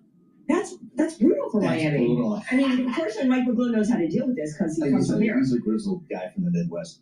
Mike, when I look at copper, I don't think speculation. When I maybe look at some other precious metals, like I can, okay, you can tell me some people are speculating here. So is copper, when you see a move like today, is it really based on some fundamentals, or is it too also subject to some speculation? It's much, well, short moves like this almost always speculation. Some of that short covering, I myself thought it was a worthy short around 6. It still might be, but it's still a bull market. So we're covering some of those people out. They're taking them out on stretchers. The bottom line, though, is number one thing to remember about all these metals, when they go up, that's their own enemy. And then they end up go back down. That's number one. The thing I'm really worried about this year, silver leading everything. When silver leads rally, you back off. And that's just an indication, because silver is usually the one that causes the most pain. And we're overdue for those days where it's up and down, maybe 10% in one day. It's way overdue for that. Yeah, silver doesn't have the volume or the liquidity that a gold does, or even a copper does. Mike, we see these commodities getting huge lift as the U.S. dollar sinks, the Bloomberg Dollar Index hovering near this 4-year low. What is leading what? Is it the dollar or commodities? Well, there you go, Scarlett. The dollar's weaker. I think that's leading, and it's kind of not said, but we all know if you want to fix a trade balance, you need a weaker dollar, so that's what's happening. The bottom line, though, But not just that. January. Not just that. The 4 years she's referencing was the COVID years. And there was a fight, there was a flight to quality during the COVID years. The dollar appreciated. So now we're going to normal dollar levels. I mean, come on. All you got to do is type in your Bloomberg and look at the 10-year chart. My God. Gold, it takes to buy one S&P 500 is 1.26. That's the lowest since 2013. So the stock market is actually collapsing versus that ancient store value. Ah, interesting. Okay. Before we let go here, on oil front there, Mike, I guess when the U.S. sends in a carrier group near the Iranian waters, that gets people's attention. Is that kind of what we're seeing here? Yep. To use President Trump's word, the word armada in that area is always going to boost crude oil. But the number one thing crude oil traders like is when they spike for potential supply disruptions out of the Middle East. They just love that as a chance to sell. So crude oil around $65 a barrel, WTI is right around last year's median mode. It's the first place to test a short and see if it proves you're wrong. He's right. And I think potentially by the end of the year, we'll be lower than that. But remember, the bottom line is, for the midterms, we need lower energy, lower interest rates, and lower yields if Mr. Trump is going to have a chance, and he has an ability to potentially make that happen. They have to pay attention. There's going to be a spike if we hit Iran, there's going to be a spike in oil. And then that's the best time to sell. If he doesn't hit, then oil will start to sell off. But I think Iran activity, trading range for oil is probably around $56 to about $61 a barrel for WTI. That's up about 9% today, just trading. So it's just been a real move in the commodity. There's a lot of talk that there's traders who are on these crypto native exchanges and platforms. They're moving away from Bitcoin and trading these metals, like gold, like silver, and probably these days like copper. Very good. All right, a programming note, folks. California governor. But I thought that Bitcoin was going to save the planet. You're going to be able to be a holder of value. Well, Bitcoin is trading at 84,000 right now. Well, please go to my store, the-studio-reykjavik.com. Boost up your immune system. Get the cleanse, max 35 or max 14. They're at different price points and different concentrations. Cleanse is 30 parts per million, max 14. Guess what? 14 parts per million. Max 35, 35 parts per million. Take a teaspoon a day every day, swish in your mouth, gargle 20 seconds, and swallow. Super easy. It helps to neutralize your oral cavity, helps to improve your oral pharynx, maintain your mucosal barrier, and help the health of the epithelial cells. This will help to boost up your immune system. And when you're neutralizing your oral cavity, you're improving the health of your mouth and reducing plaque and helping your cardiovascular health, because by neutralizing, you don't get bacteria in your bloodstream. And guess what?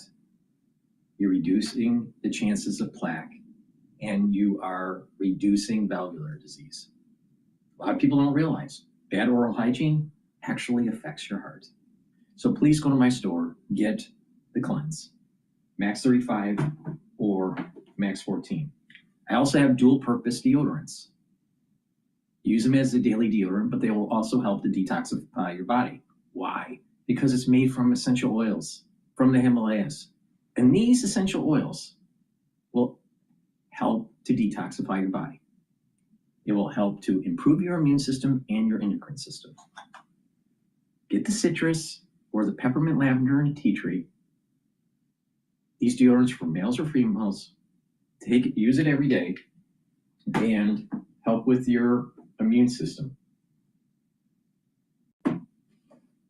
Olive leaf extract, dual purpose, brings down inflammation and helps you to control your lipid profile. By bringing down inflammation and controlling your lipid profile, you're reducing plaque formation. So olive leaf extract is going to help with your cardiovascular health. Olive leaf extract brings down inflammation systemically and helps to boost up your immune system. Super important to do, especially during the cold season. And of course, the aftershock of what we went through in 2020, because everyone's immune system is trashed. Digestive enzyme complex helps to break up proteins, carbohydrates, and lipids. Reduces the load on your pancreas so you don't turn into a Steve Jobs. Digestive enzyme complex has bromelain in it. Helps to break up clots. And the proteolytic enzymes in digestive enzyme complex helps to break up glycoproteins. That's super important during the winter season. Trust me. Please go to my store and get the digestive enzyme complex and reduce the load on your pancreas. It'll allow for you to digest your foods, reduce that inflammation when you're digestion.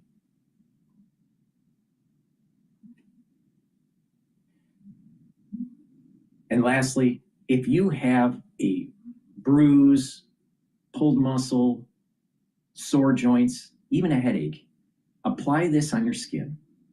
It will relieve the pain in 30 seconds, 60 seconds. It's very powerful. Get the super strong relief, apply it on the skin, and get that fast relief. It works even for headaches. So put it on your forehead and your temples and your neck muscles and your shoulder muscles, and it'll relieve the headache. But if you have joint pain or pulled muscle, apply it on the skin in that area, and it'll help to relieve it. Okay. Let's listen into, is the U.S. repeating its post-9/11 strategy? All right, let's listen into CNBC. This was published 7 hours ago. Think you know Harbor Freight? Think again. We've introduced hundreds of new tools, all engineered by experts and rigorously tested to stand the test. As you've heard, the United States now has... Hey, before we do that Harbor Freight tools and construction equipment, that's kind of cool. You know, you're building stuff, right? Maybe it's for a big construction business, or maybe you're doing home renovations or whatever. Maybe you're inventing the next Model T. I don't know. But the thing is that learning to build stuff, fixing stuff, that's where America used to be, instead of all these paper pushers. But you ask a crazy liberal how to make something, and they go full tilt. They don't know how to do it. Just like a video game, an old video game where it just said tilt when the machine breaks. That's a liberal when you show them a tool.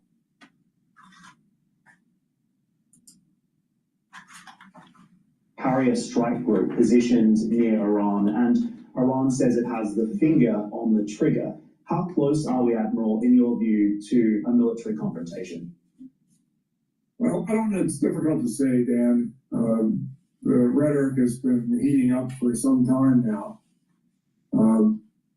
You're well aware that the U.S. and Israel both struck Iran earlier, about 6 months ago.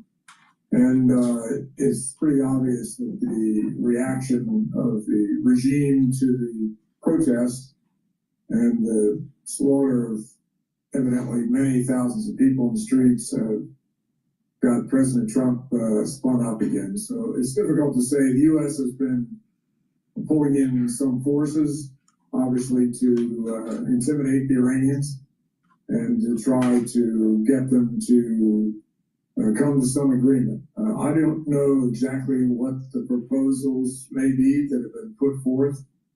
Obviously, something to do with a nuclear agreement.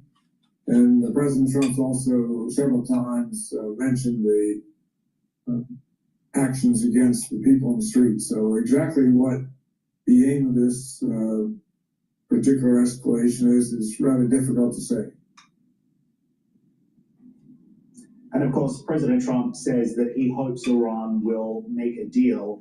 As you say, we don't know exactly what a deal could look like here, but the president has also said that he would intervene if necessary, so maintaining that threat against this regime.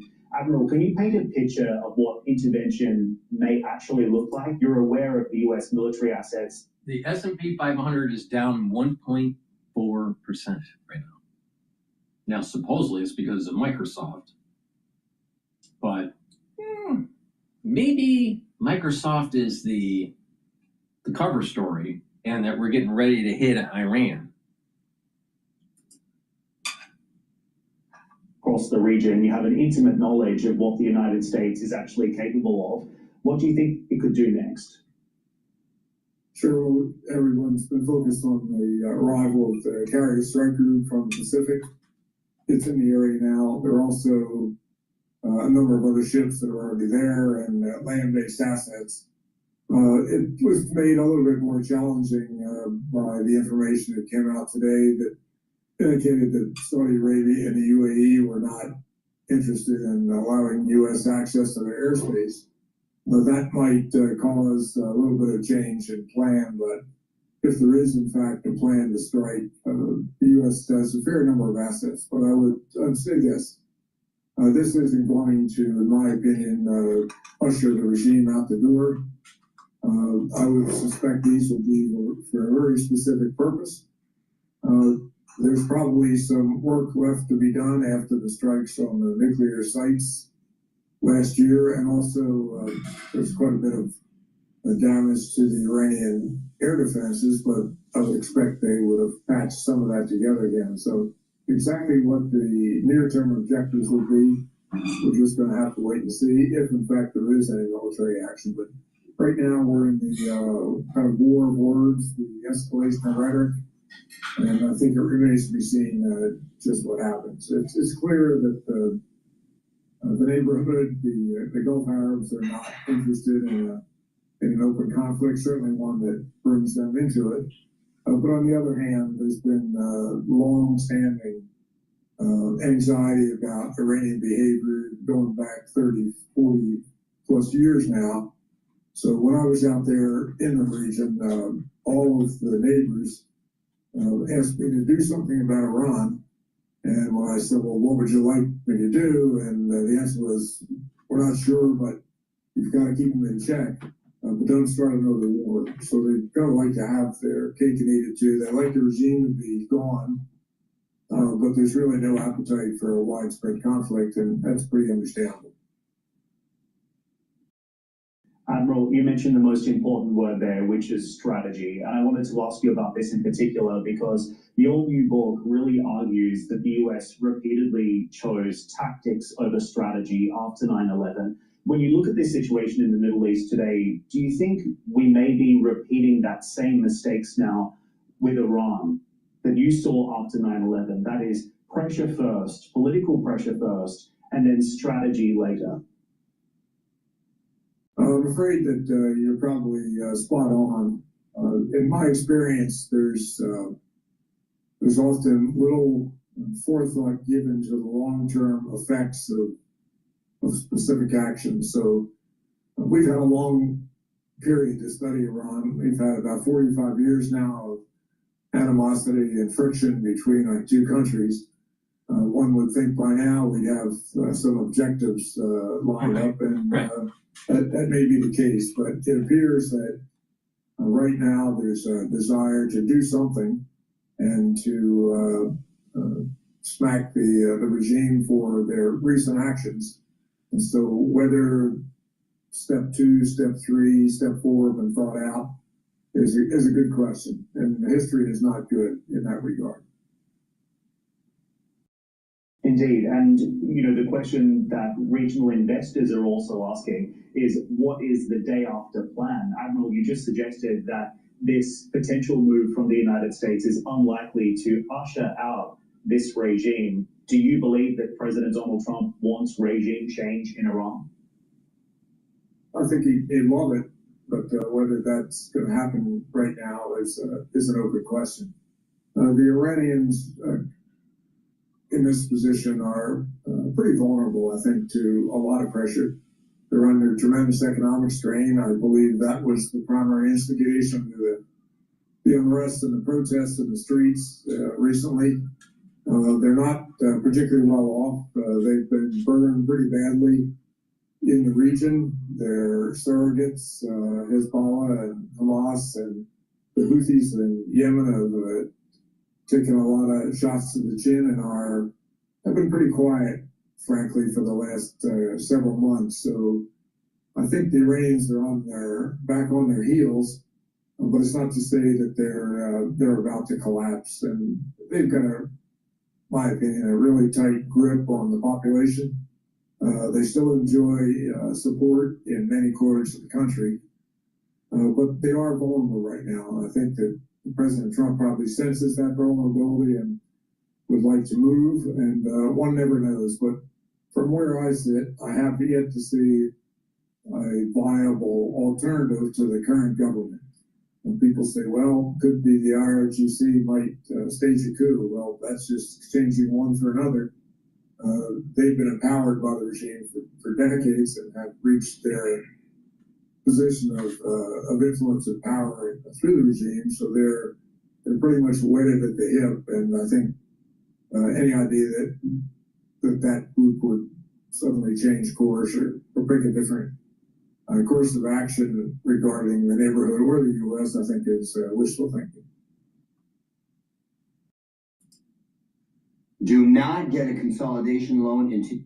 All right, we'll probably listen into CNBC here, but let me just plug these products. Please go to my store and get the omega-3. Omega-3 will help you with cardiovascular health. It brings down inflammation, helps you to control your lipid profile, so you reduce plaque formation. Omega-3 also helps to reduce the stickiness of red blood cells to reduce overclotting. Super important to take. Resveratrol helps with youthful gene expression, helps to get rid of cells that are in senescence.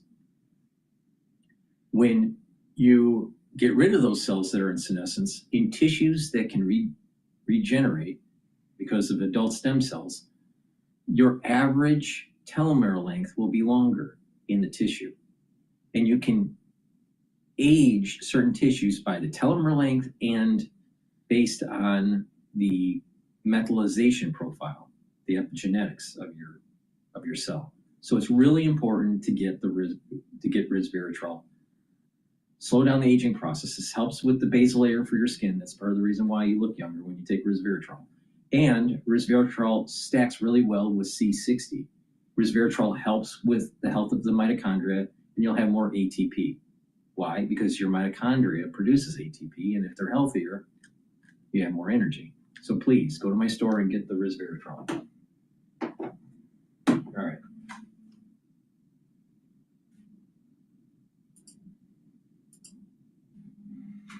Over time, but he's going to leverage that. Plus, I think the energy business, which is still growing, is a core business that's incredibly competitive, as you mentioned, and they might have some success there. But he's going to use that to fund the future, and the future is robotics and autonomous vehicles. It does make you kind of wonder about the other automakers and their strategy, like a GM or a Ford. I mean, GM had a great quarter, but they're not doing this. Sorry, yeah, it's a really important point, because I've been counseling these companies for the last few decades to really focus on this core future strategy, and that's really getting away from the marginal small vehicles. Some of the markets like China, they really need to get away from, and really focus on where they're profitable. For GM and Ford, That's North American trucks. For the G3, it's German 3. It's luxury. So those are the only two places that people have really ever made significant money in the auto industry. And these companies need to look at what Elon's doing and take a lesson from his playbook and really get aggressive about rationalizing the core so they can fund the future. So it puts them in a tough spot. It's a very good point. In what parts of the economy does the TAM on robots fatten first? Because Elon talks about us all owning one, but I can't imagine that you think it's going to be a retail product first. It's going to be a production product product. and then retail. Where is It's going to be for planes. So I think robotics start getting. I'm an auto expert for the last 30 years. I think robotics, on wheels is what we'll see things really take off first, and that's autonomous vehicles. Then you get into the humanoid robot, where you'll have factory applications, industrial applications. And high-end folks that are multi-billionaires that want 10 of these robots running around their house, and they can afford these. The robots are going to be sold for manufacturers, so they don't have to employ humans or humanoids. All right. Then, once they take that lessons learned in the kinematics and being able to navigate complex environments, they're going to start selling them to the masses. What's interesting here is that Tesla will probably reduce vehicle production, increase humanoid robot production, and guess what? Usually people have cars to go to work. Maybe people's jobs are going to be diminishing. Never thought that because of AI and humanoids? So you won't have a car.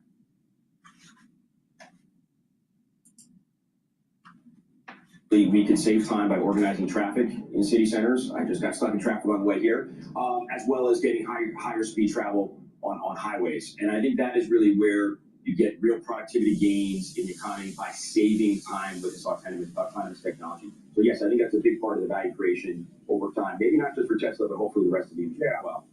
And all of us. There's some regulatory questions that are going to be answered in there, but 1956 was the last time we invested in a big way in the network of roads in the United States. I think if Trump was listening right now, this would be a signature policy of him to really change and advance the networks on the road so we actually could do this. John, thanks. Good discussion. Thanks for having me. Well, he and Elon are on good terms again, so maybe. I was hopeful originally that they could pull this off, because if you create these we had a long discussion. It's happened before. It happened here in Manhattan, right? When we had the Model T subways come in, people spread out, and populations never grown since. All right, cool to think about. John Murphy, thank you. Thank you. All right, still to come this hour, Lazard CEO Peter Orszag just out with a big earnings beat. The stock, a winner this year of double digits in January alone.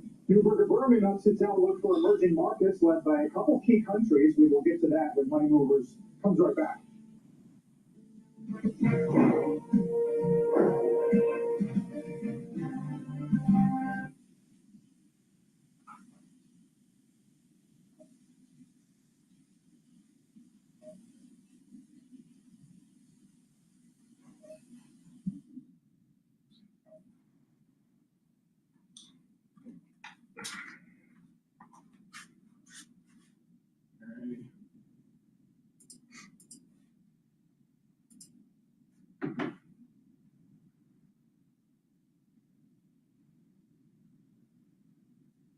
Let's listen to Homan lays out simple math for Minnesota ICE operations.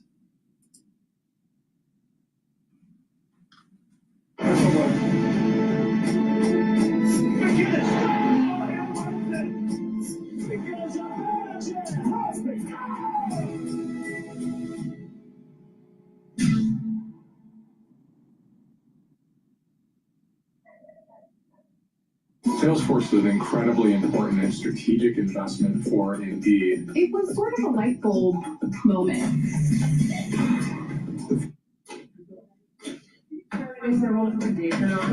Right here.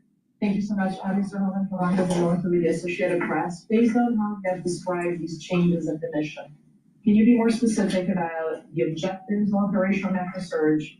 If what you have described changes the parameters for interior enforcement only in Minnesota or also in Maine and other places? And finally, when would you consider that those objectives will be achieved and this operation will end? Is it in terms of agents on the ground, in terms of who you are targeting for arrests? The Withdrawal of law enforcement resources here is dependent upon cooperation. Like I said, one agent arresting one bad guy in jail means less agents on the street. We have some agreements. We got more to talk about how we want to implement these agreements. But as we see that cooperation happen, then the redeployment will happen. Look, target enforcement operations should happen across the nation. That's what we've done for decades. And with target enforcement operations, I've done many of them. It just makes it safer for everybody. When we know exactly what we're looking for, what is this criminal history, what is his immigration history, where does he live, is he in an apartment complex versus a house, has he got no record for having weapons. It's safer for everybody. Then we know what type of resources we need to go. And, it just makes this operation cleaner, more efficient, and it's proven less violence. When we know exactly what we're getting into, and we can take the necessary precautions to keep everybody safe. Some of the operations that I've been involved in, we know there's children in the house based on surveillance. So we know you got to be a little bit different when you go in the house, because there's going to be children present. So target enforcement operations, the way we've always done it, I think got to wait for a little bit. And we're going to make sure we do target enforcement operations. And look, I would say it again, we are not surrendering our mission at all. We're just doing smart. Shimon Prokopez from CNN. Mr. Holman, how did we get here in terms of, you had Greg Bovino, who was the face of this immigration operation. The mission, as you say, to having border patrol agents in the interior of this country, stopping U.S. citizens, asking them for ID, creating this fear in places like Chicago, and now here. And then finally, it took really the death of Alex Petty for us to get here. How did that happen? Who made the decisions to allow this kind of operation to proceed in this way and to create such fear? Well, like the Border Patrol, last 4 years under Joe Biden, we had an open border where 10, 12,000 people a day are coming across the border. Border Patrol got overwhelmed, which means we sent thousands of ICE agents down there to help deal with that humanitarian crisis, help secure the border. Now we have millions of people released in this nation, many unvetted. Now we got to find them. Before the big beautiful bill, we had a total just under 5,000 deportation officers to look for millions of people, many in public safety threats. So yes, we need the Border Patrol to come and help on our mission now. And the reason for the massive deployment is because of the threats, because of the violence. Our officers need to be protected. If I'm on operation on arresting, I'm going to a house, I got to be busy with that guy, the dangerous guy, and I can't keep looking over my shoulder at what's happening outside the house. So we brought extra resources in to provide that security. And as I said, as we drill down on these great agreements we got, this great understanding we have means less. So we can draw down those resources. When the violence decreases, we can draw down those resources. But based on the discussions I've had with the governor and the AG, we can start drawing down those resources as far as those looking for public safety threats being released, and doing it in the jail with much less people. So the drawdown is going to happen based on these agreements. But the drawdown could happen even more if the hateful rhetoric and the impediment and interference will stop. So Border Patrol, I was a Border Patrol agent, these men and women are patriots. God bless them, they're here to help us. And the drawdown will come soon depending on when this actually, I see this in play. But the agreements have alone is going to cause a significant drawdown. So you're going to see a drawdown. Just on a personal note, you've been doing this for 40 years. Just follow up. Wait. Let me just plug in here, just really quick. Please go to my store, the-studio-reykjavik.com. Get the multivitamin. This has the cofactors for proper enzymatic activity. A lot of people don't realize that you need multivitamins so your cells perform properly. So please, get this multivitamin. It's easy to digest, and it's the cofactors for proper enzymatic activity. I also have probiotics that will help with your digestion and boost up your immune system, help with the health of your skin, improve your absorption of your nutrients, reduce leaky gut syndrome, rev up your metabolism. It's really important to take a good probiotic. So please go to my store. You can get it in powdered version or the VeggieCap version. And vitamin B complex helps to protect neurons. It also boosts up your energy levels and revs up your cellular metabolism. This is super important to take if you're 40 years of age or older. And like I said, you need to start protecting your neurons and boosting up those energy levels. Get the vitamin B complex. For bone density, vitamin D3, super important to take. Take in some calcium, either through milk or a calcium supplement, and take the vitamin D3. Do some resistance training. That's going to help to build denser bone.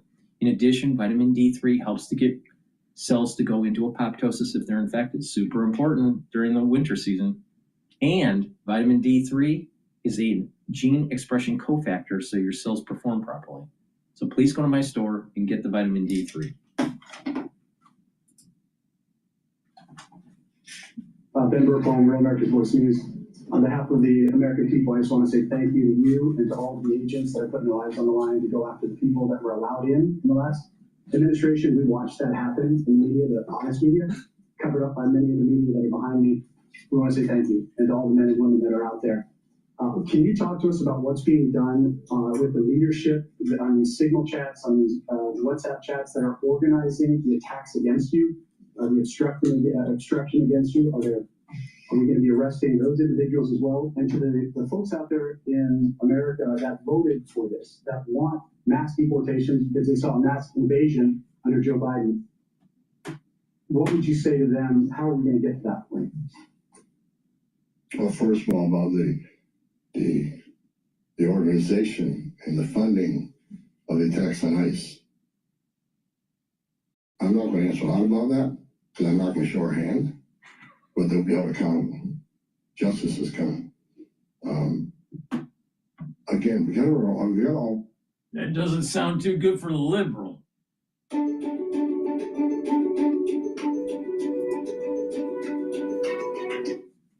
Again, we gotta all remember why the question was seen and why we're here. What started this? 4 years of an open border. Exactly. That's millions the of people in cause. this country, unvetted. Yep. Remember, let's not forget for 4 years we were told more secure. 4 years we were told more secure. And we all knew it wasn't. And I want this to be a positive thing we're doing here today. I also want to remember that the politicians are continually attacking us. Where were they the last 4 years? When the number of women and children sex trafficking went all-time high. Where were they when 250,000 Americans died from fentanyl from across the border? Where were they when women and children are dying making that journey? Where were they when over 4,000 families making that journey died, historic record? Where were they? Not a word. Now we're just trying to respond to what happened the last 4 years and keep this country safe. And we're arresting a lot of public safety threats, take them off the streets, which make this country safer. President Trump promised to make this country safe again. And that's what we're doing.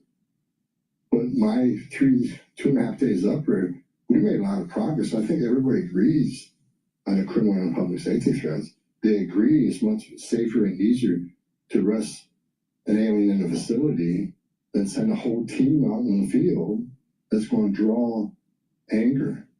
Because now we got to send a bunch of people and do something that could have been done by 1 or 2 people. And I've said this for years. I have no ill will to anybody in Minnesota. All the people I talk to, we're never going to agree on everything. We have different philosophies and different opinions on immigration, but we all agree this is a way to go to reduce safety, reduce crime, not reduce safety, reduce crime, and increase safety for our operations. More people in the jail means less people on the street. It's simple math. As long as Zach CBS News up. Everybody I've spoken with agrees that if somebody has a violent criminal history and is a fugitive, they don't want them as their neighbor.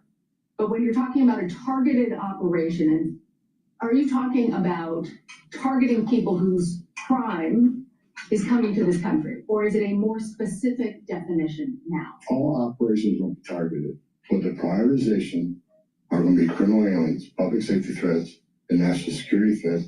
I've met with Marcos and his staff.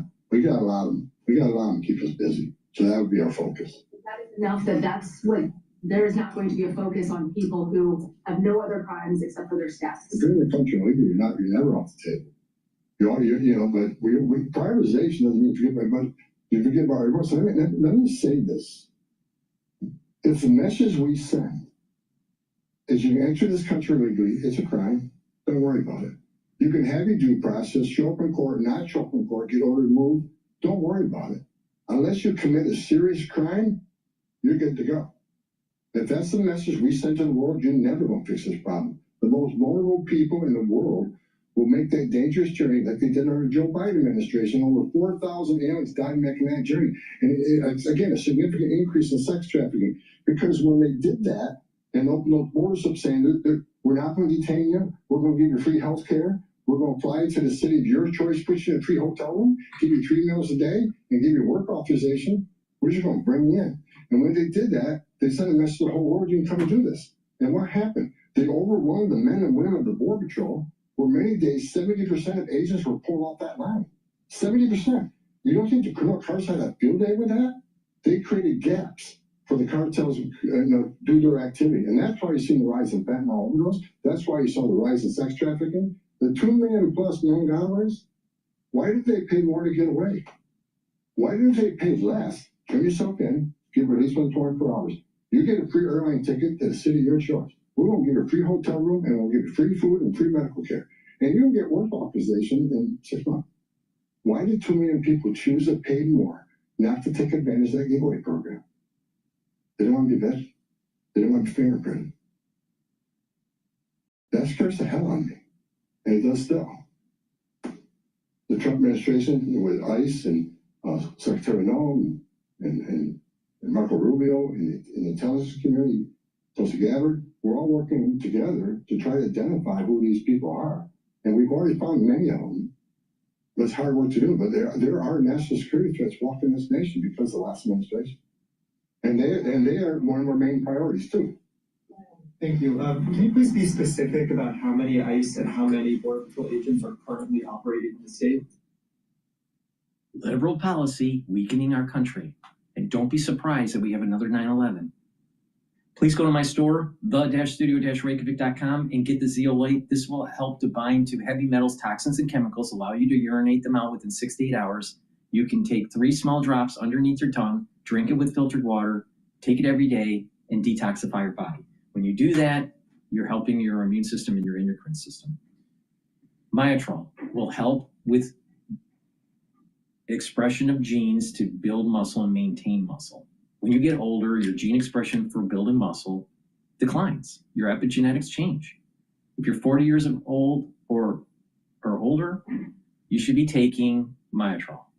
This has polyphenols, flavonoids, and lignans to help with that gene expression and to maintain muscle. Super important to take every day.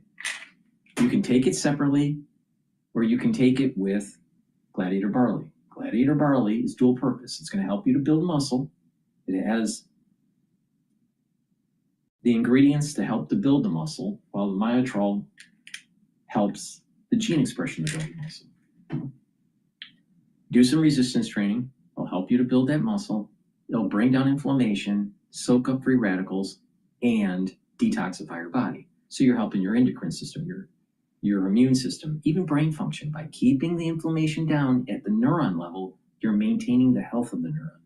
Keeping inflammation down and soaking up free radicals at the vascular level, you're reducing plaque formation. So you're helping with your cardiovascular health. So please go to my store, get the Gladiator Barley, and better yet, stack with the Myotrol to get added benefits of building muscle. Now, if you're younger or older and you're an athlete, you will benefit from this. Taking the Myotrol and the Gladiator Barley will increase your strength for your sport. But this is originally designed to stack here for people that are older to be able to build muscle and slow down the aging process. But you will benefit from this if you are an athlete.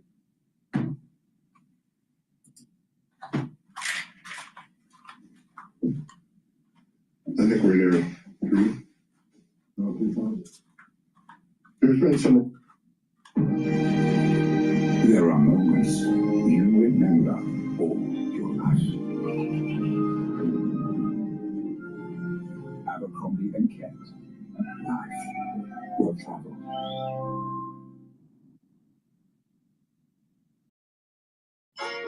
I wanted the word cuppa as in cup of tea. I thought it would be great to mix with hug. When I saw the domain was available, I was like, I'm taking it, I'm trademarking. There's been some rotations. Another thing I witnessed when I came here, I'll share this with you. I met with a lot of people, a lot of the agents. They've been in theater. Some of these people have been in theater for 8 months. So there's going to be rotation of personnel.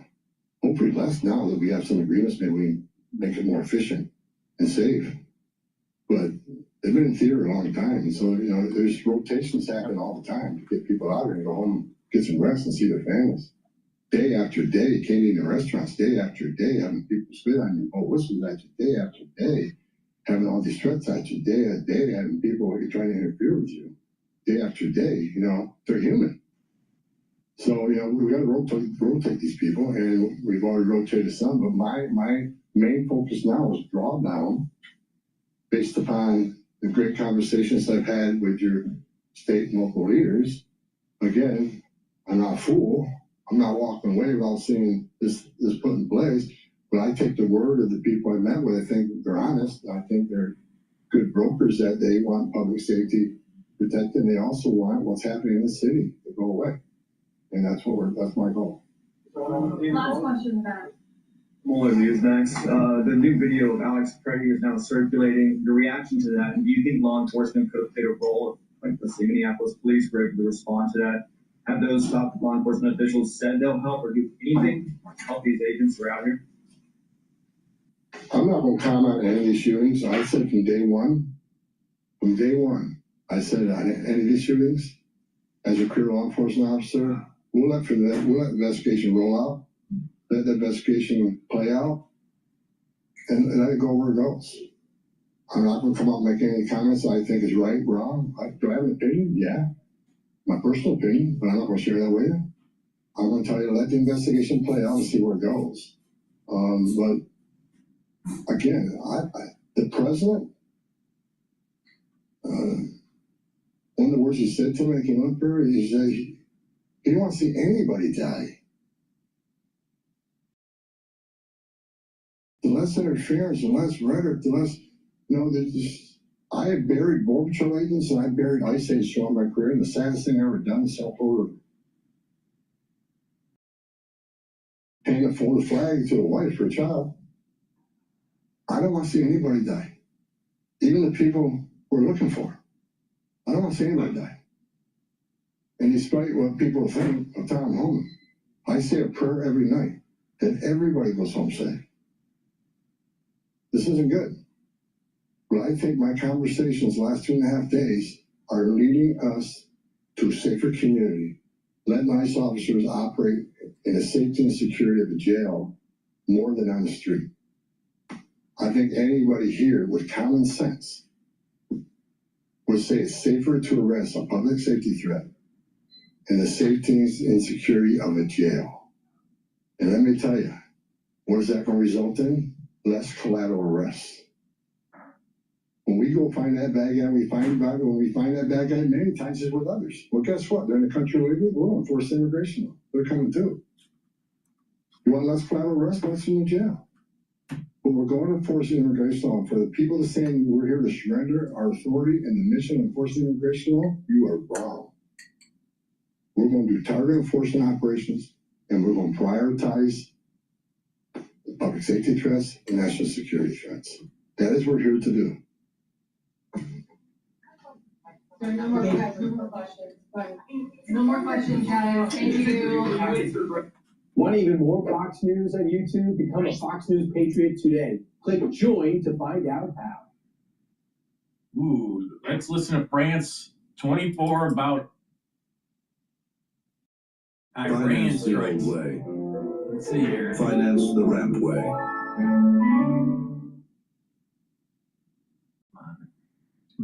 At Raising Cane's, we focus on making the most craveable chicken finger meals, getting them right every time.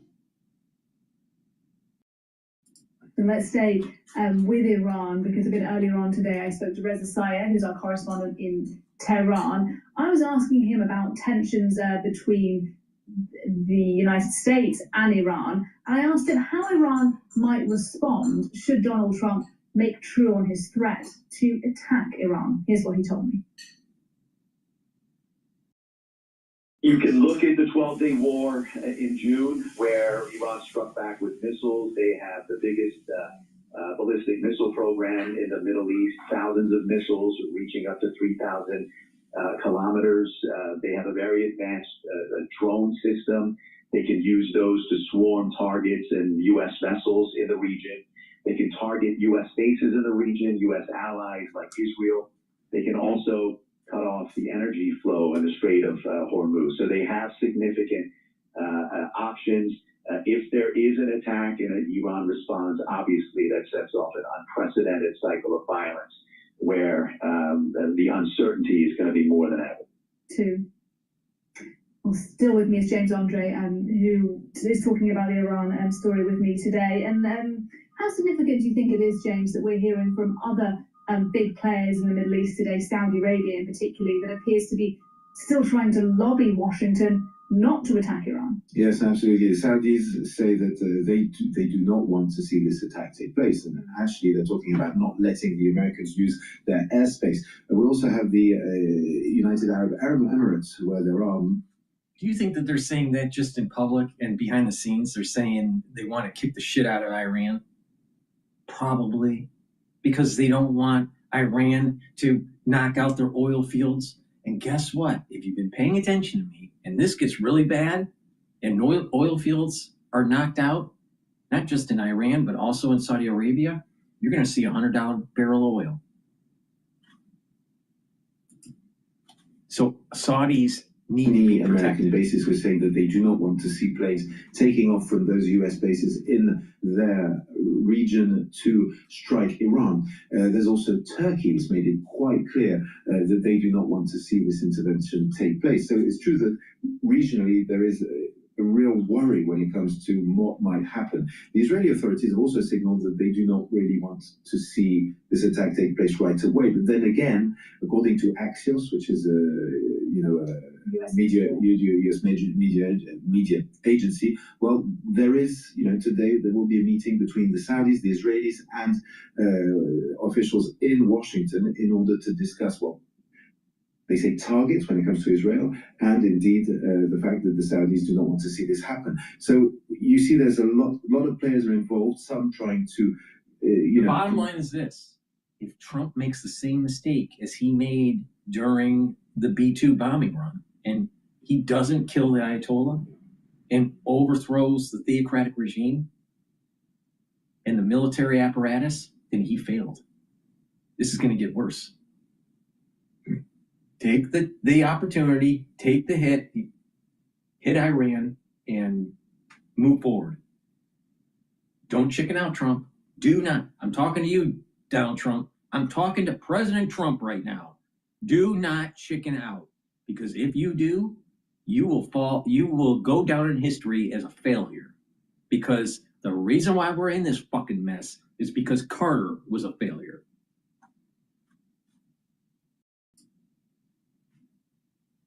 The United States not to act, and at the same time there have been reports as to what's actually going on inside the administration, with a lot of jockeying between Donald Trump thinking about if he wants to go or not. Does he believe, because some players in the administration believe that if there are strikes, that could actually help the regime stay in place.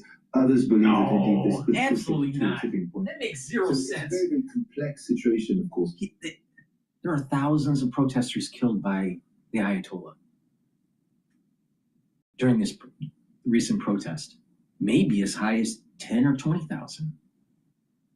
No, I think there's enough hate within the the protest movement within the secular movement to overthrow the Ayatollah. And they know that if America comes and decapitates the Ayatollah, it's giving them a chance to actually have self-rule and a constitution. They're not going to throw that away. So, what? Why wouldn't they do it? They're not going to align. The secular movement within Iran isn't going to align with the Ayatollah because Trump bombs them. Wake up. God. It's a much bigger, more powerful country in a sense than Venezuela is, for example. And the regime that's in place, it's been in place since 1979. It is very deeply unpopular, we've seen with the protests, but it is also very, very solidly ingrained inside the country and pretty robust in its structure. So what we do have is that if indeed Donald Trump were to take this decision of striking Iran, yeah, the repercussions would be very, very important, and there's no guarantee that that would actually bring the regime down straight away, at least. So it's a very complex equation to try and calculate when it comes to this possible, indeed, U.S. strikes in Iran. All right, thank you very much. Wake up, you're a whiner. At France 24, it's not a complex calculation. Kill the Ayatollah. Use the IMF, the World Bank, and the apparatus of the UN to help bolster up the secular movement for a constitution, for a constitutional republic. They're educated, they want freedom, they're tired of the Ayatollah. Let's wake up. Now, they have an economic problem, so that's why you have to bolster up their currency and get the oil flowing and make sure that money's flowing in to stabilize the economy. But if you do that with the IMF and the World Bank, and America comes in and helps, we can have a constitutional republic. And I'm pretty sure that the seculars within Iran want that. Please go to my store, the-studio-reykjavik.com. Get the structural nano silver drops. You can get in lemon, honey and lemon, in cherry flavor, and blueberry. You can also get the lozenges in manuka honey and vitamin C orange splash. Very high quality. Get a few bags for your household.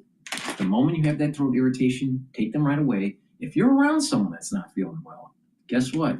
Take the lozenges or the drops prophylactically to protect your oropharynx. Super important, especially during the cold season. And you can use these during the allergy season too. So please go to my store, the-studio-reykjavik.com. Get the structural nano silver drops and lozenges. All right, let's listen into CNBC. Amazon may be getting a stake through this new funding round, according to that reporting. And Microsoft itself is already diversifying by giving customers more choice over which models they use and making an investment in Anthropic, by the way, OpenAI's rival. They also heard some defensiveness on the earnings call last night. Amy Hood pointing out to analysts the mix of backlog of the glass half full, 55% Microsoft, 45% tied to OpenAI. Now, for big tech as a whole, though, investors are looking for execution, and Microsoft may be losing the street. An hour ago, you guys were talking to Melius's Ben Reitzes, who has rated the stock a buy, and he told you that Satya Nadella is playing catch-up to products like Anthropic's Claude Cowork, and they need to fix this narrative. So, guys, an OpenAI comeback, if this does come to fruition, change the investment thesis in the AI race as a whole, but it won't be the same boost to Microsoft that it has been in the past. Yeah, I was talking to Brad Gerstner about this yesterday in Washington, D.C. from Altimeter, who's one of the big backers and big investors of OpenAI. Talks to Sam Altman. He showed me a chart that showed the usage of OpenAI ChatGPT versus Gemini, and it was just sharply higher and faster. And I do wonder GPT versus Gemini, and I wonder if that's what you hear too, and how that feeds into the question. So, like, investors are very fickle with how they feel about OpenAI, but you can never quite know because it's not public. And the metrics are fickle too, right? It depends on what you look at. Like yesterday for that scorecard we were looking at tokage usage, and we were looking at the technical benchmarks. And actually, you see that OpenAI has been falling off a little bit just on those two measures. You're seeing a lot more momentum. And anecdotally too, you hear about that from people who are building, developers, investors. It's all about Anthropic right now. They feel like the steadier bet. But the point is that it can all change with a new model release. I'm skeptical that Gemini 3 would change the landscape as much as it did, but it really did, from the token usage numbers that I'm seeing to the adoption rates, monthly active users, to time spent on each site. So it's just extremely, extremely fluid, and maybe Gerstner is getting ahead of this, right? Because he knows that the next model is coming out. Maybe we are about to see that come back. Yeah, okay. Thank you, Deirdre. Deirdre Bosa. On the AI race, the CEO of Raymond James coming up after the break, just reporting record quarterly revenue. Shares trying to get back into the green over the past 12 months. Stay with us. Okay, I'm going to show a video here that is kind of interesting, and there's a little bit of metaphysics about this, all right? Just hear me out, all right? Before I do that, please go to my store, get the heirloom barley. This will help to detoxify your body, soak up free radicals, and bring down inflammation. When you do that, you're helping your immune system, your endocrine system, your brain function, your cardiovascular health, helping with joint health. By bringing down inflammation, you're slowing down the aging process. It's that simple. This is a month supply. Take it every day, all right? You can also get the gladiator barley instead, and that will do everything that heirloom barley does, but also help with strengthening your musculature. Okay, with that said, I want to repeat, September 11th, 2026, this year, is opening up a door for a curse. And that door doesn't close until the beginning of October of 2027. Why? Because Rosh Hashanah coincides this year on the Shabbos, on the Sabbath. You can't blow the shofar for Rosh Hashanah on the Sabbath. There's a prohibition. The shofar being blown on the first night is important to silence Satan. If silencing Satan doesn't take place on Rosh Hashanah, a curse happens. Now, it could be a curse on an individual, on a community, a country, or the world, or just a group of people. I think that this curse that's coming is a worldly curse because we didn't come together as a world population from the last time this happened, which was in the year that Hamas on October 7th attacked Israel. All right? So we saw over a 2-year period where the world start to devolve, infighting between Jews, liberal Jews and Orthodox, infighting in the United States between conservatives and liberals. World anti-Semitism was at an all-time high. Lots of problems. The world didn't come together to fight terror. Okay. How does this curse manifest? Economic. Maybe an AI bubble happens, a major sell-off. Aftershock from 2020 crisis, where there's a resurge of COVID, potentially, maybe something different. A world war, or a combination of everything. We keep on thinking that Iran maybe has a nuclear weapon, probably a dirty bomb, but they have a lot of smart people with low barriers of entry for biological warfare. Ever thought that? So we're going into a time frame, into a world where it's not out of the realm of possibility that something really bad's going to happen. Okay? So Keep that in mind. It could be a terrorist attack that's very similar to 9/11 because of the unfettered border that we had under Biden. Something big is coming. Okay? Now, with that, last night there was an incident that took place at the headquarters of Chabad in New York. What is interesting is that you had over many generations different Ribbis that led the organization, led the Chabad movement, right? The last Ribbi was Menachem Schneerson. The Ribbi before him was his father-in-law, Yitzhak Schneerson.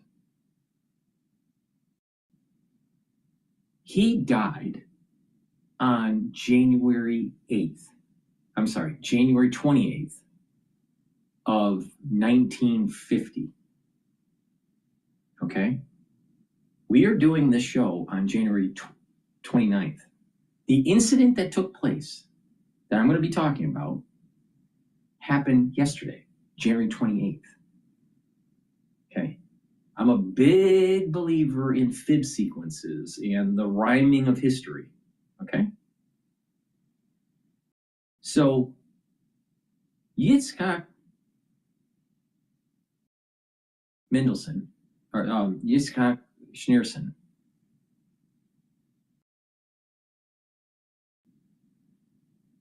he died January 28th, 1950. It was on the 10th of Shvat, 10th of Shvat, which is the month based on the lunar calendar. Okay? Menachem Schneerson ends up being Ribbi 1 year later. He waited a year. He didn't want to take the reins of being the Ribbi of Chabad, and people talked him into it. His wife talked him into it and all this stuff. But he waited a year. He ends up becoming the Ribbi on the 10th of Shvat of 1951.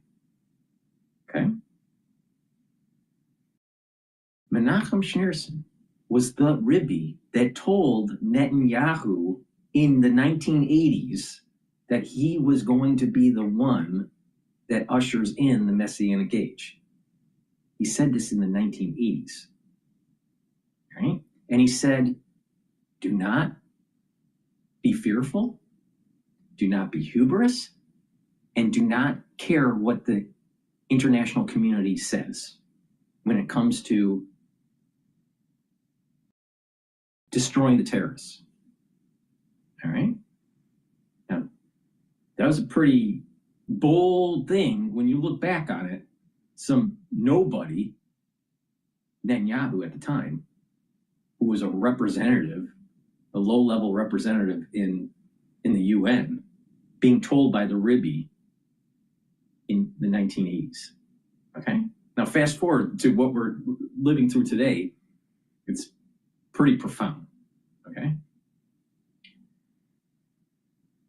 Now, this event that took place, where there was this car that crashed into the headquarters of Chabad last night, what does this represent? Keep in mind what I said earlier. There is a curse that's coming when Rosh Hashanah starts on September 11th of 2026. And that gate of hell will close the beginning of October of 2027.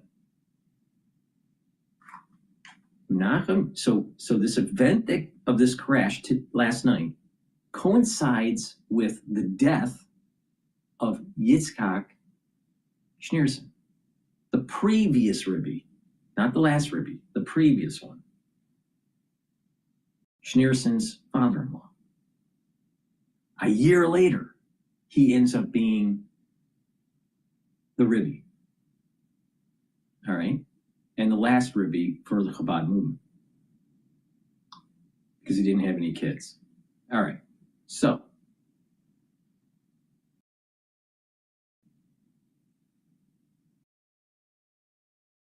a year from now is that time period that falls into that window of hell that I'm talking about, the cursing of the world. Because remember, it starts September 11th of this year and doesn't end until October of 2027.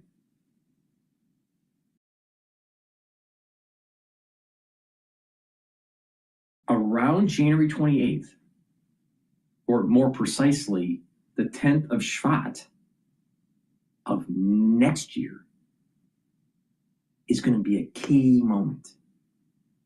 I don't know if that's positive or negative. It could be negative, it could be positive. You can look at this two different ways. It's probably a positive thing that's going to be happening. Something negative happens after September 11th, 2026. Things are starting to emerge. Something happens positively within this window, the 10th of Shvat, which is going to be around January 17th to the 28th of next year.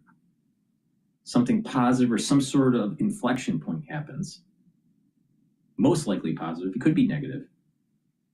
And there's this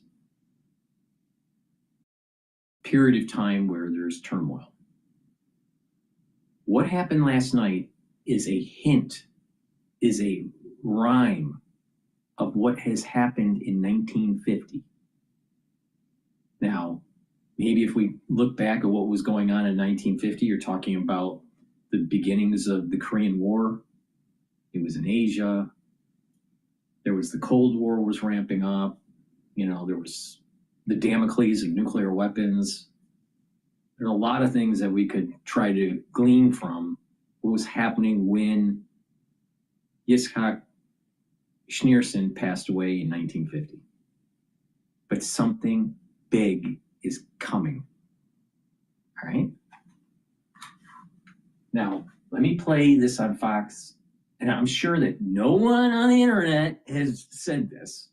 All right? So this is what I'm saying is an original thought that no one in the world has done.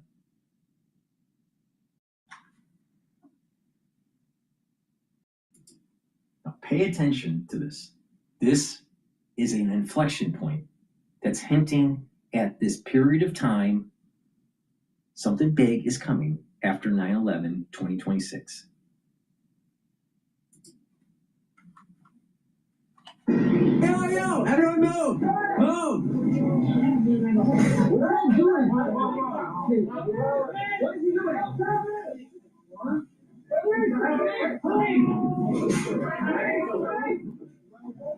Scary situation this morning. The NYPD hate crime unit and DOJ civil rights team investigating after a man is arrested for ramming his car into New York City's most visible Jewish center as thousands were packed inside. Out of an abundance of caution, the NYPD has significantly increased security around houses of worship throughout all 5 boroughs. You will see an enhanced uniform presence. Our next guest worked at the FBI for a decade here in New York City. Former investigator Bill Daley joins us now. And Bill, a frightening situation. Now, Tish went on to say that there were no terroristic threats made, no bombs were found in the vehicle, but yet a frightening situation at a time when the vulnerability of houses of worship is so sensitive. You're exactly right, Griff. Good to be with you this morning. And certainly this particular act is being investigated as a possible hate crime. There's some circumstances around that where some police are saying this could have been an emotionally disturbed person, but some may say, isn't that the case with many of these incidents? It doesn't really matter, unfortunately, who the person is at the time. It's what type of damage and havoc they wreak. I think, broadly speaking, and I think, this particular Chabad, which is a center for many of the Orthodox Jews who follow Rabbi Schneerson, who was elected that post of head of that Chabad about 75 years ago, is kind of the epicenter for many people. So they get a tremendous amount of visitors. It's quite prominent in the Crown Heights area of Brooklyn. So for this to be kind of a target isn't, unfortunately, too surprising. What I'm really concerned about, Griff, is that we've seen now kind of a... It's on the anniversary of the death of the previous Ribby. And there was a hiatus between the previous Ribby and Menachem Schneerson before he took the reins of 1 year. That's the key. And people aren't catching this. Something big is coming.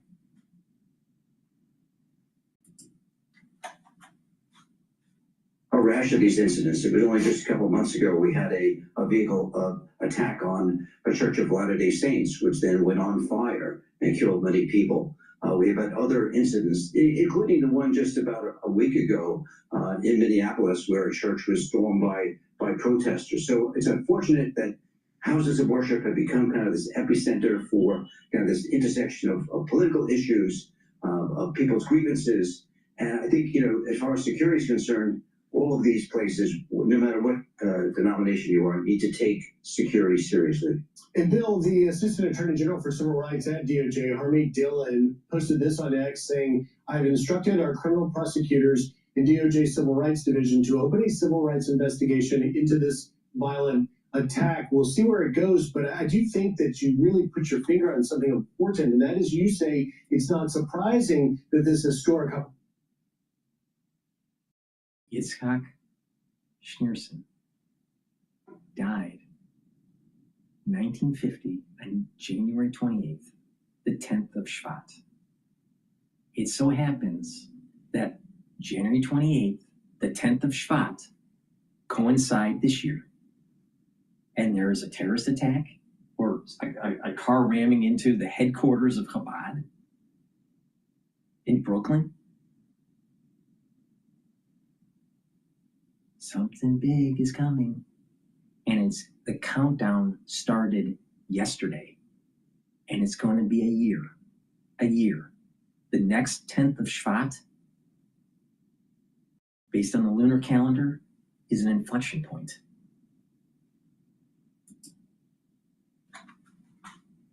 Was the target, and I just can't but think about the vulnerability on houses of worship, because when you see that video, this car is able to just sort of easily access that downward sloped driveway, and we're told from the reports that actually the repeated ramming did knock the doors off the hinges, and you wonder if enough is being done to protect houses of worship, particularly one, as you say, that's not surprisingly being targeted.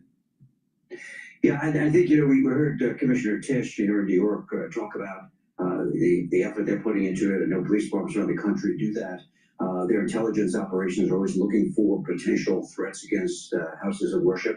But ultimately, it does come down to the individual churches, synagogues, mosques to put their own security in place. And sometimes, Griff, it gets down to the basics of, listen, if you can't understand who potentially the assailants are and stop them before they come to commit an attack, putting things such as large bollards in front of a building, I know it may take away from some of the aesthetics of some of these places. It can be done aesthetically pleasing, but you want to be able to protect institutions, houses of worship from being crushed into, much like we talked about the one that happened last night, or we just talked about that happened with the Church of Latter-day Saints. Those are things that people need to take on and onus themselves and responsibility. Yeah. And fortunately, no one was injured in this incident. Bill Daly, thank you for your time.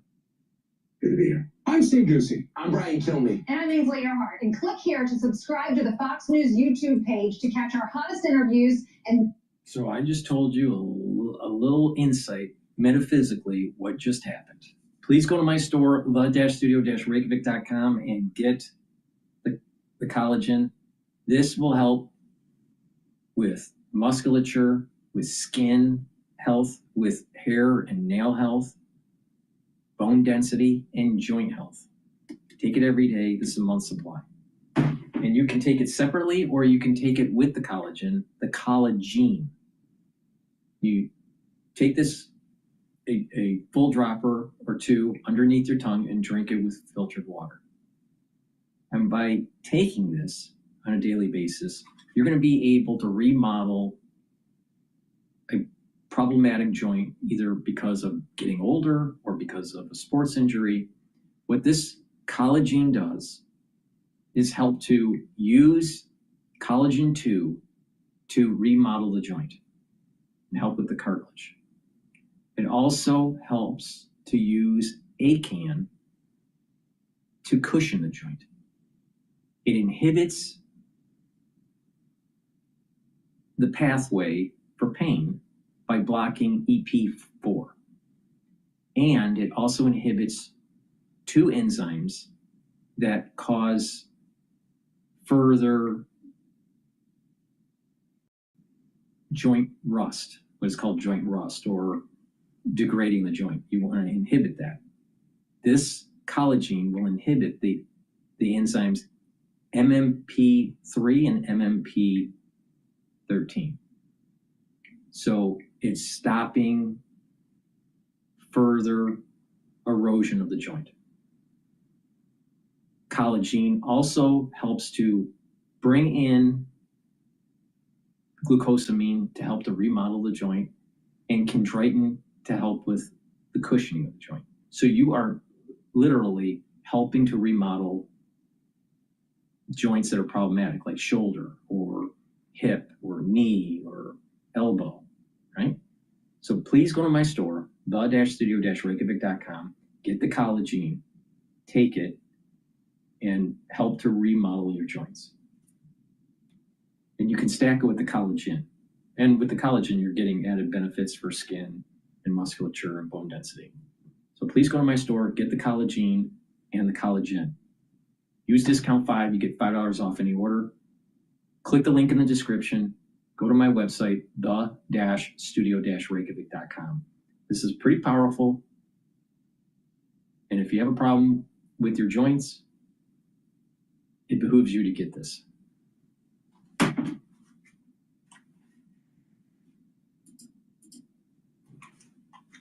Message investors might be trying to send? No, I don't think they will change their strategy. I mean, they are doing whatever is right for the Microsoft product or families. And because you think about it this way, in 7 years, by 2032, they will lose the IP that they get from OpenAI. They need their own models by then. They have to have it. So if they're going to put some R&D dollars to take care of that, so be it. I mean, I don't think that's a problem. They are actually, even now, one of the bigger beneficiaries of all the Gen AI spending that's out there. You know, it will all come back to the cloud. Whether it takes a year, 2 years, I don't think that's a problem from a long-term point of view. How about CapEx? When you saw Meta put a huge CapEx number up there, way above where the street was forecasting. Here from Microsoft, their CapEx up dramatically as well, up 66% from the year earlier. How do you think about CapEx, or how's the market thinking about CapEx? So it depends on who's spending the CapEx. So when we think about it, the 3 most important companies in our view is Amazon, Google, and Microsoft, because they have really strong cloud business that can monetize it.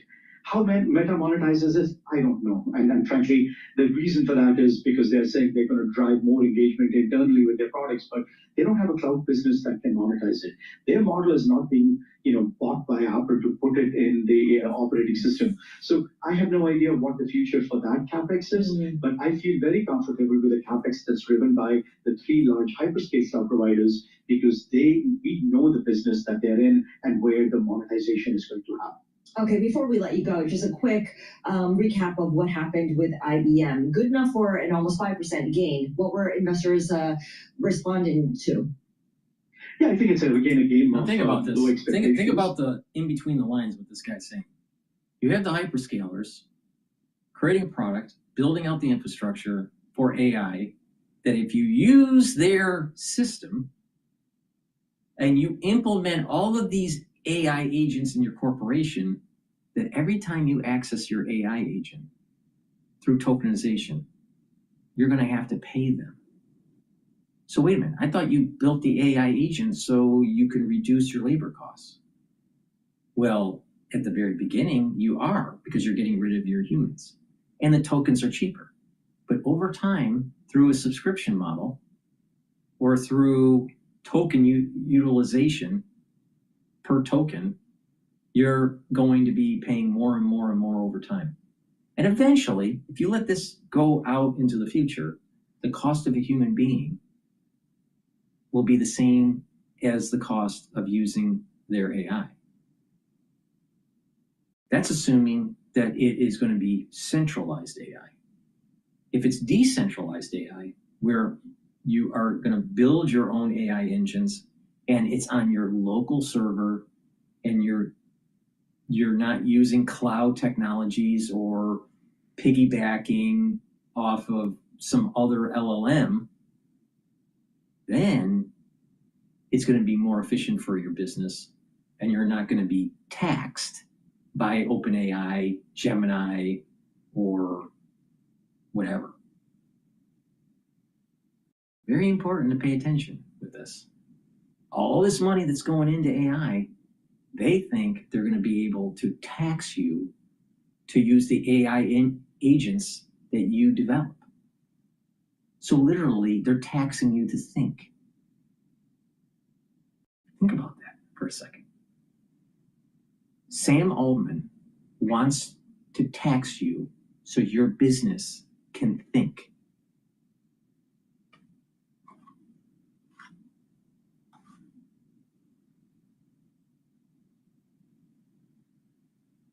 Crazy. All right, let's listen into CNBC. Et cetera, et cetera. They do at some point have to be able to show, yes, $135 billion in CapEx this year, but we have a new product that's revenue generating in and of itself, and it's not just, hey, look, cooler Instagram. So they have to do it at some point this year. We do have a problem in software. I mean, quite obviously, and Microsoft is making it worse. Undoubtedly today, the IGV, that is the... All right, let's listen into... It's going to be the death of software, but it's also going to be the death of autonomy for businesses. Going to be too reliant on the AI systems, and they're going to tax you using tokenization. Let's listen in about this Golden Dome. Well, welcome back. The world's largest defense contractor, Lockheed Martin, reported better than expected earnings moments ago. While the stock is up 6%, the company also announced a plan to quadruple production on its anti-ballistic missile defense system, known as THAAD.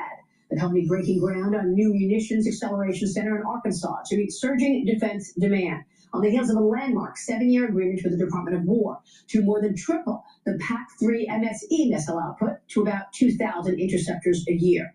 The stock is up about 40% just in the last 6 months. Joining me now is the CEO of Lockheed Martin, Jim Taiclet. Jim, great to have you. Welcome. Thanks so much for being here. Good morning, Maria, and welcome to Camden, Arkansas. Yeah, I can see you're at the plant right now. What do you want to say about the THAAD production? Well, it's a really important defensive weapon for our country and for our allies. THAAD can intercept high-speed ballistic missiles at intermediate long ranges and destroy them and protect our people. So we're very, very committed and excited to quadruple production from about 96 a year to 400 a year. And we'll be doing that over the next 3 years. Well, that is really exciting, and it's certainly at a moment in time when most people are expecting you to have a big role in the president's Golden Dome that he's planning to protect the U.S. from potential missiles. Let me ask you about the F-35, which is so important for the company. What is it, 27% or 30% of revenue? Jim, tell us what your expectation is for the delivery of F-35s in 2026 and 25. For 2025, we delivered a record 191 aircraft to the U.S. and our allies. We'll probably be around 156 plus or minus this coming year, based on our supply chain steadiness that we have built around the program.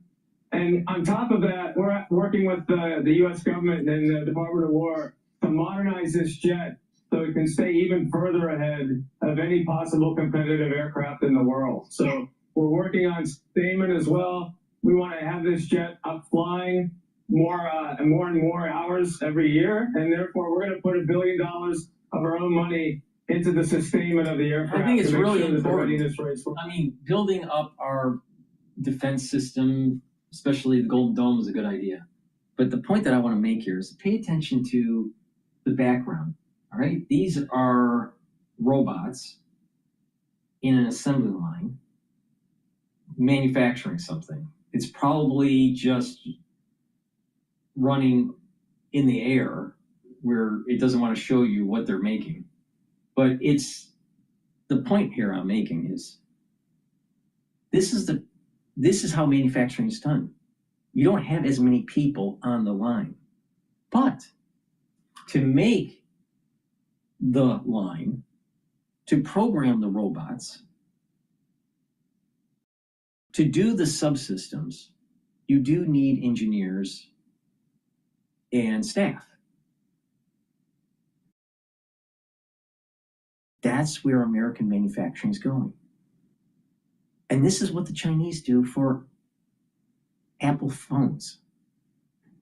All right? It's about tool and die, and it's about manufacturing engineering.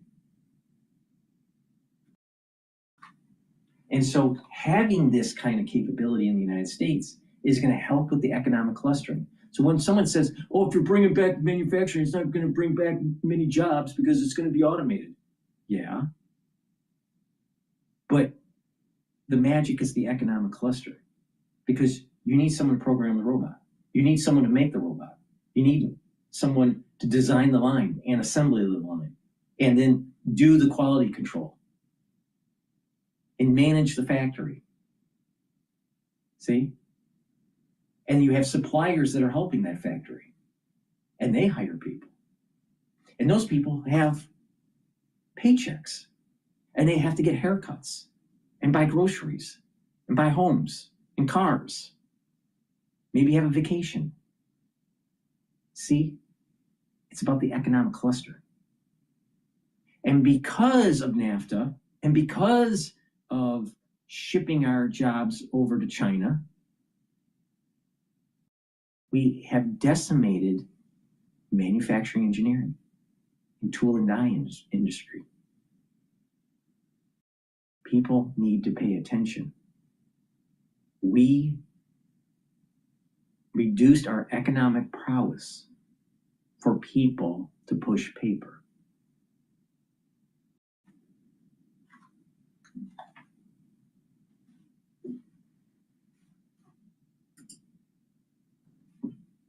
Well, I know President Trump is very happy about that. I'd like to get your take on the Department of War's new acquisition strategy and how they've been allocating capital. And of course, you announced a buyback this quarter, and I want to get your take on that because I'm not sure what President Trump is going to say about that. He's had real opinions about how the defense companies should be spending their money. I asked him about that when I was in Davos last week. Listen to what the president told me last week on that. Watch this.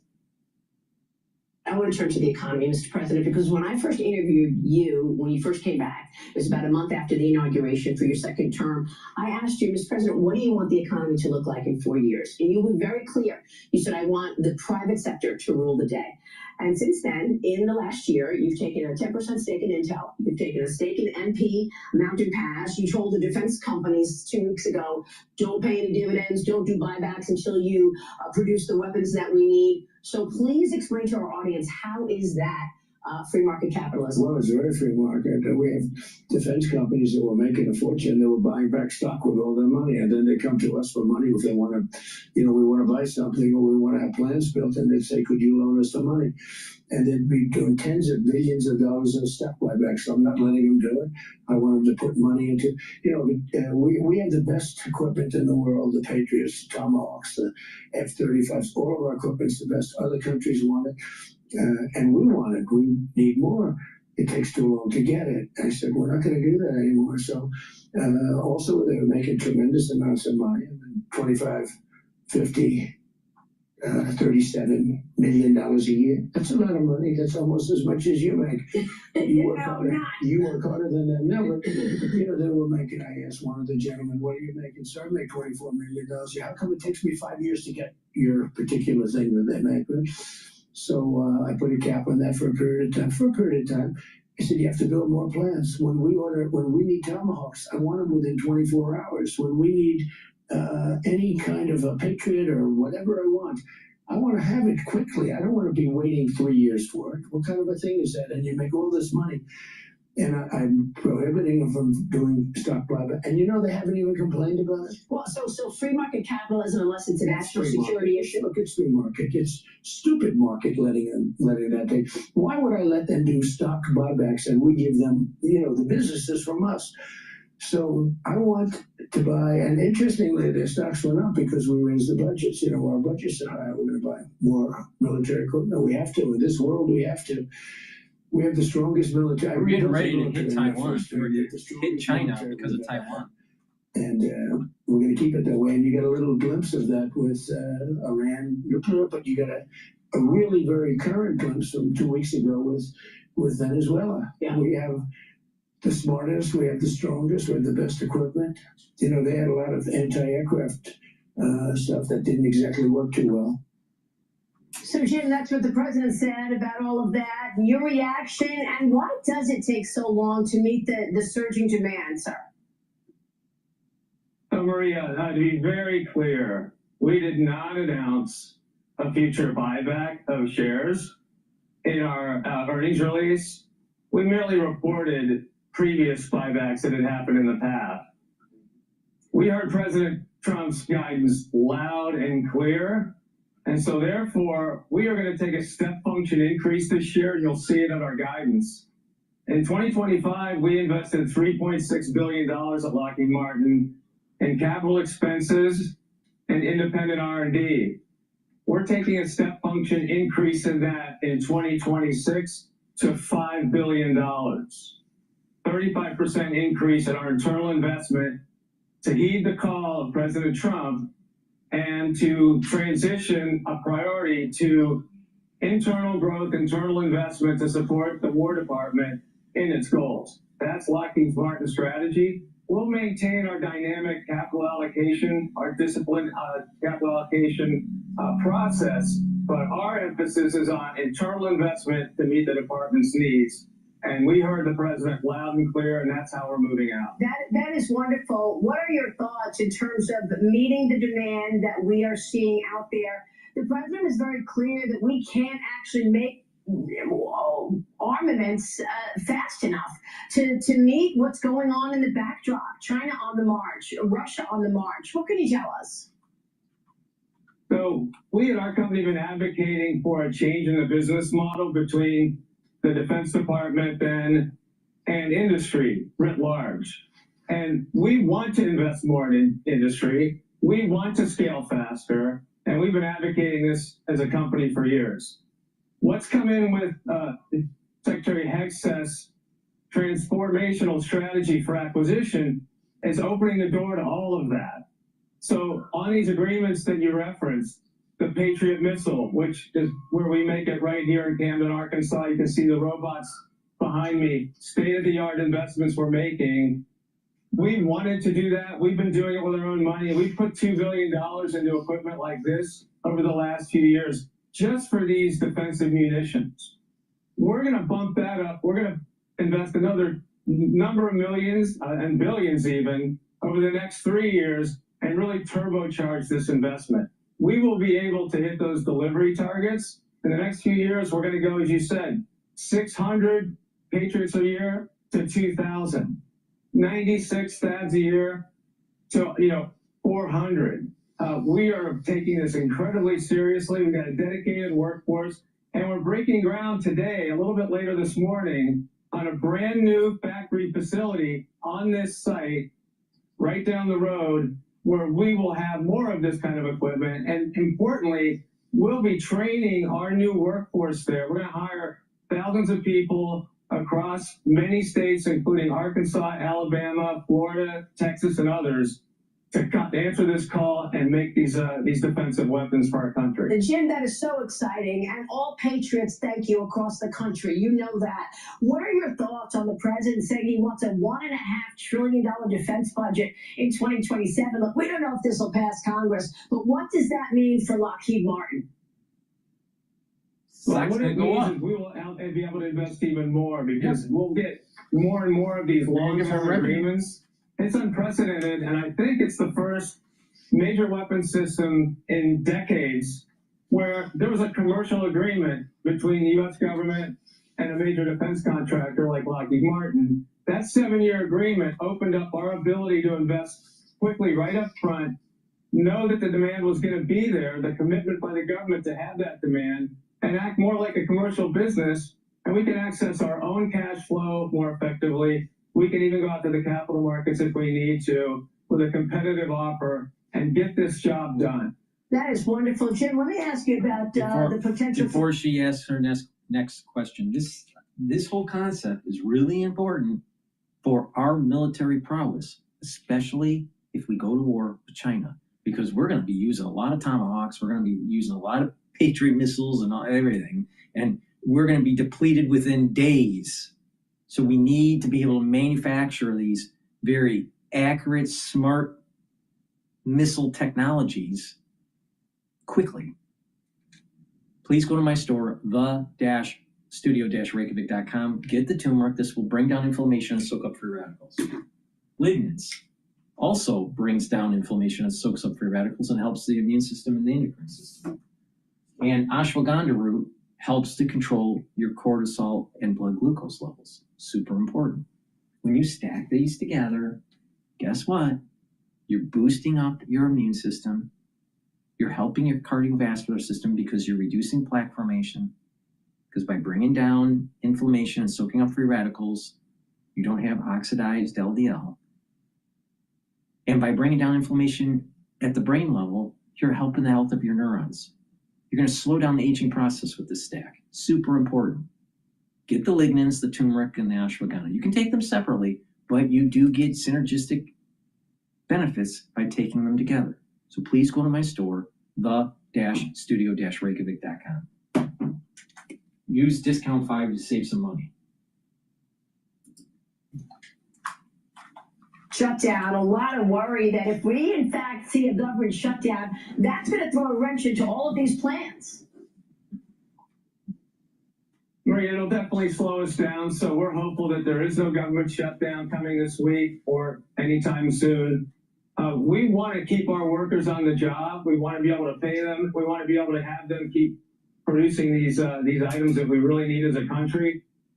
Government shutdowns, continuing resolutions, late budgets, none of those are helpful. So if we can avoid a government shutdown, they can be very important for our defense. And of course, you're walking this balance of ensuring that you are stepping up in terms of production. There you are right now at one of the productions in the U.S., but you're also talking with shareholders, ensuring that shareholders understand the balance here. So what do you tell shareholders in that regard?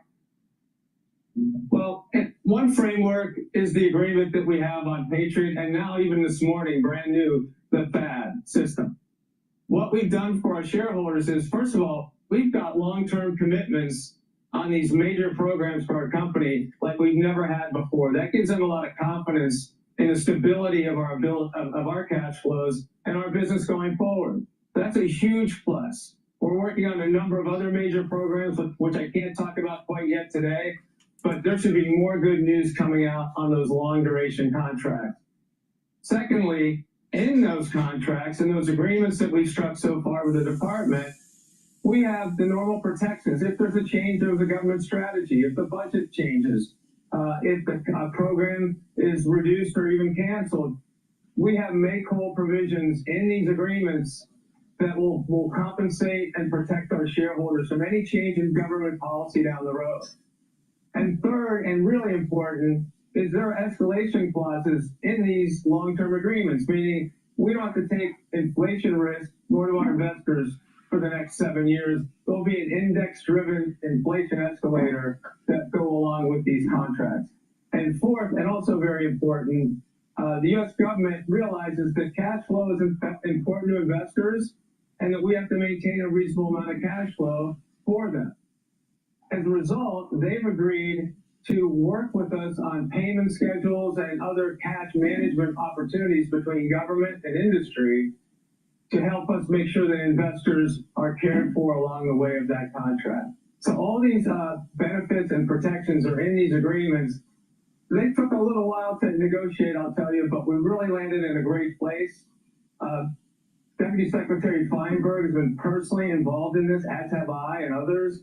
And we think we've got the right formula now to really change the defense industry for the better in a very big way over the next few years. And Jim, this is so exciting. A lot of positive things you just mentioned. And I know that Lockheed Martin is poised to participate in a big way in the president's plans for the Golden Dome. So I want to take a short break and then come back with you to talk a little about the Golden Dome and your partnership with Salesforce and PG&E and Wells Fargo. We'll talk all about it when we come right back. Stay with us. We're talking with the CEO of Lockheed Martin. We'll be right back.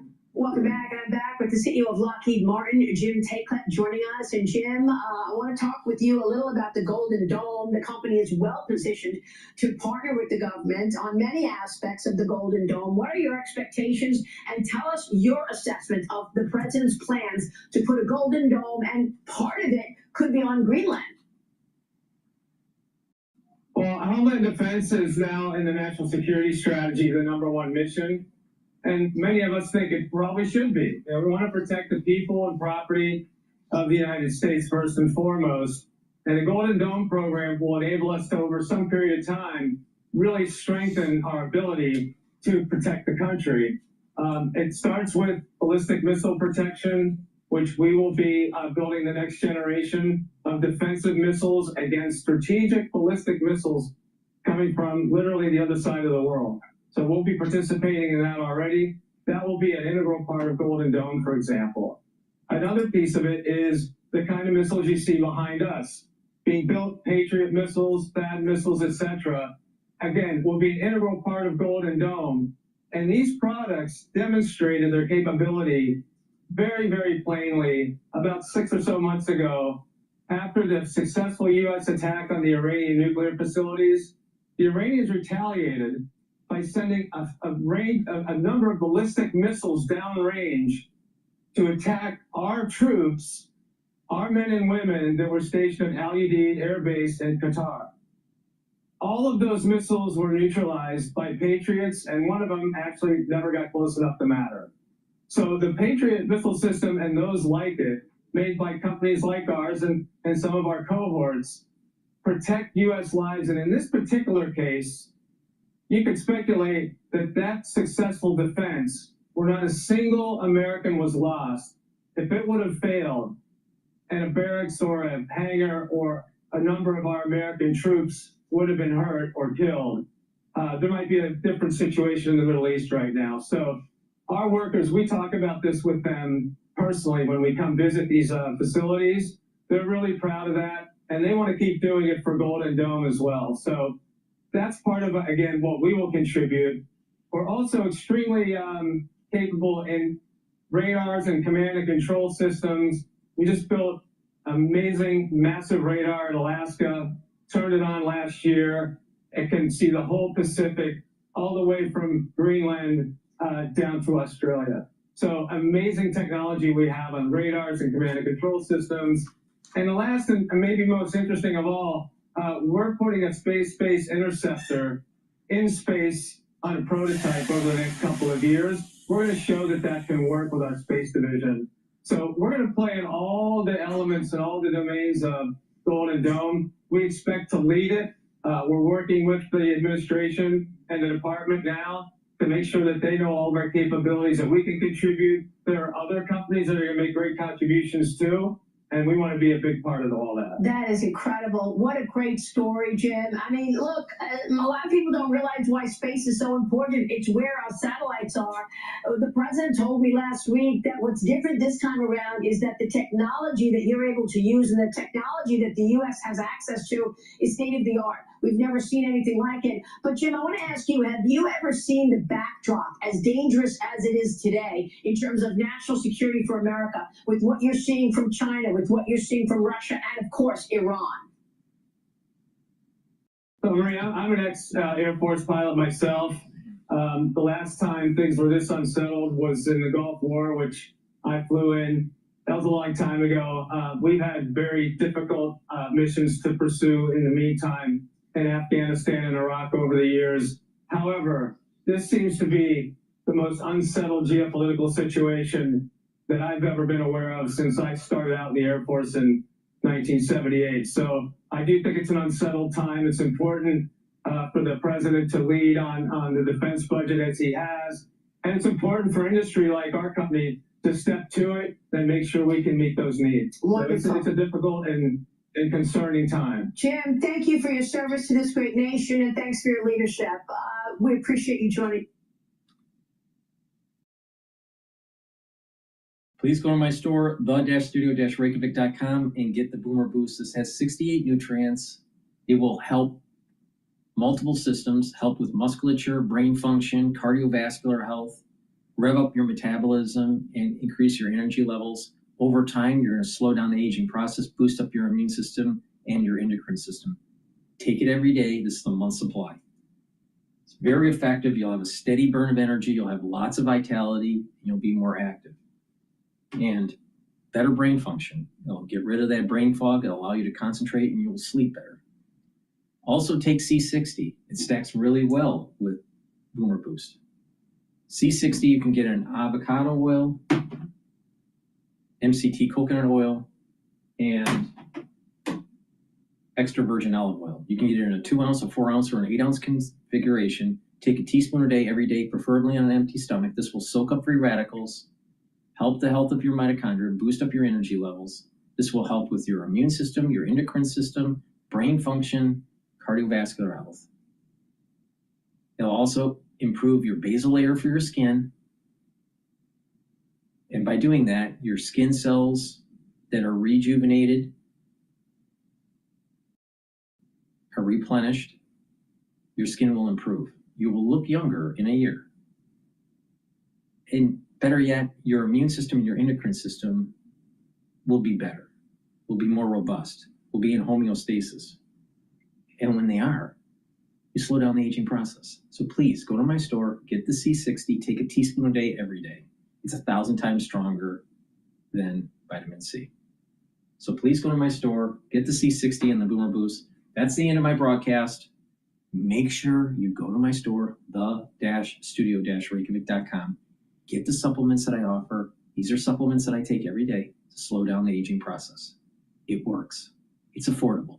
And it's way better than anything that Brian Johnson's doing. Because Brian Johnson is a tech bro. That's a billionaire tech bro that spends $2 million trying to slow down the aging process.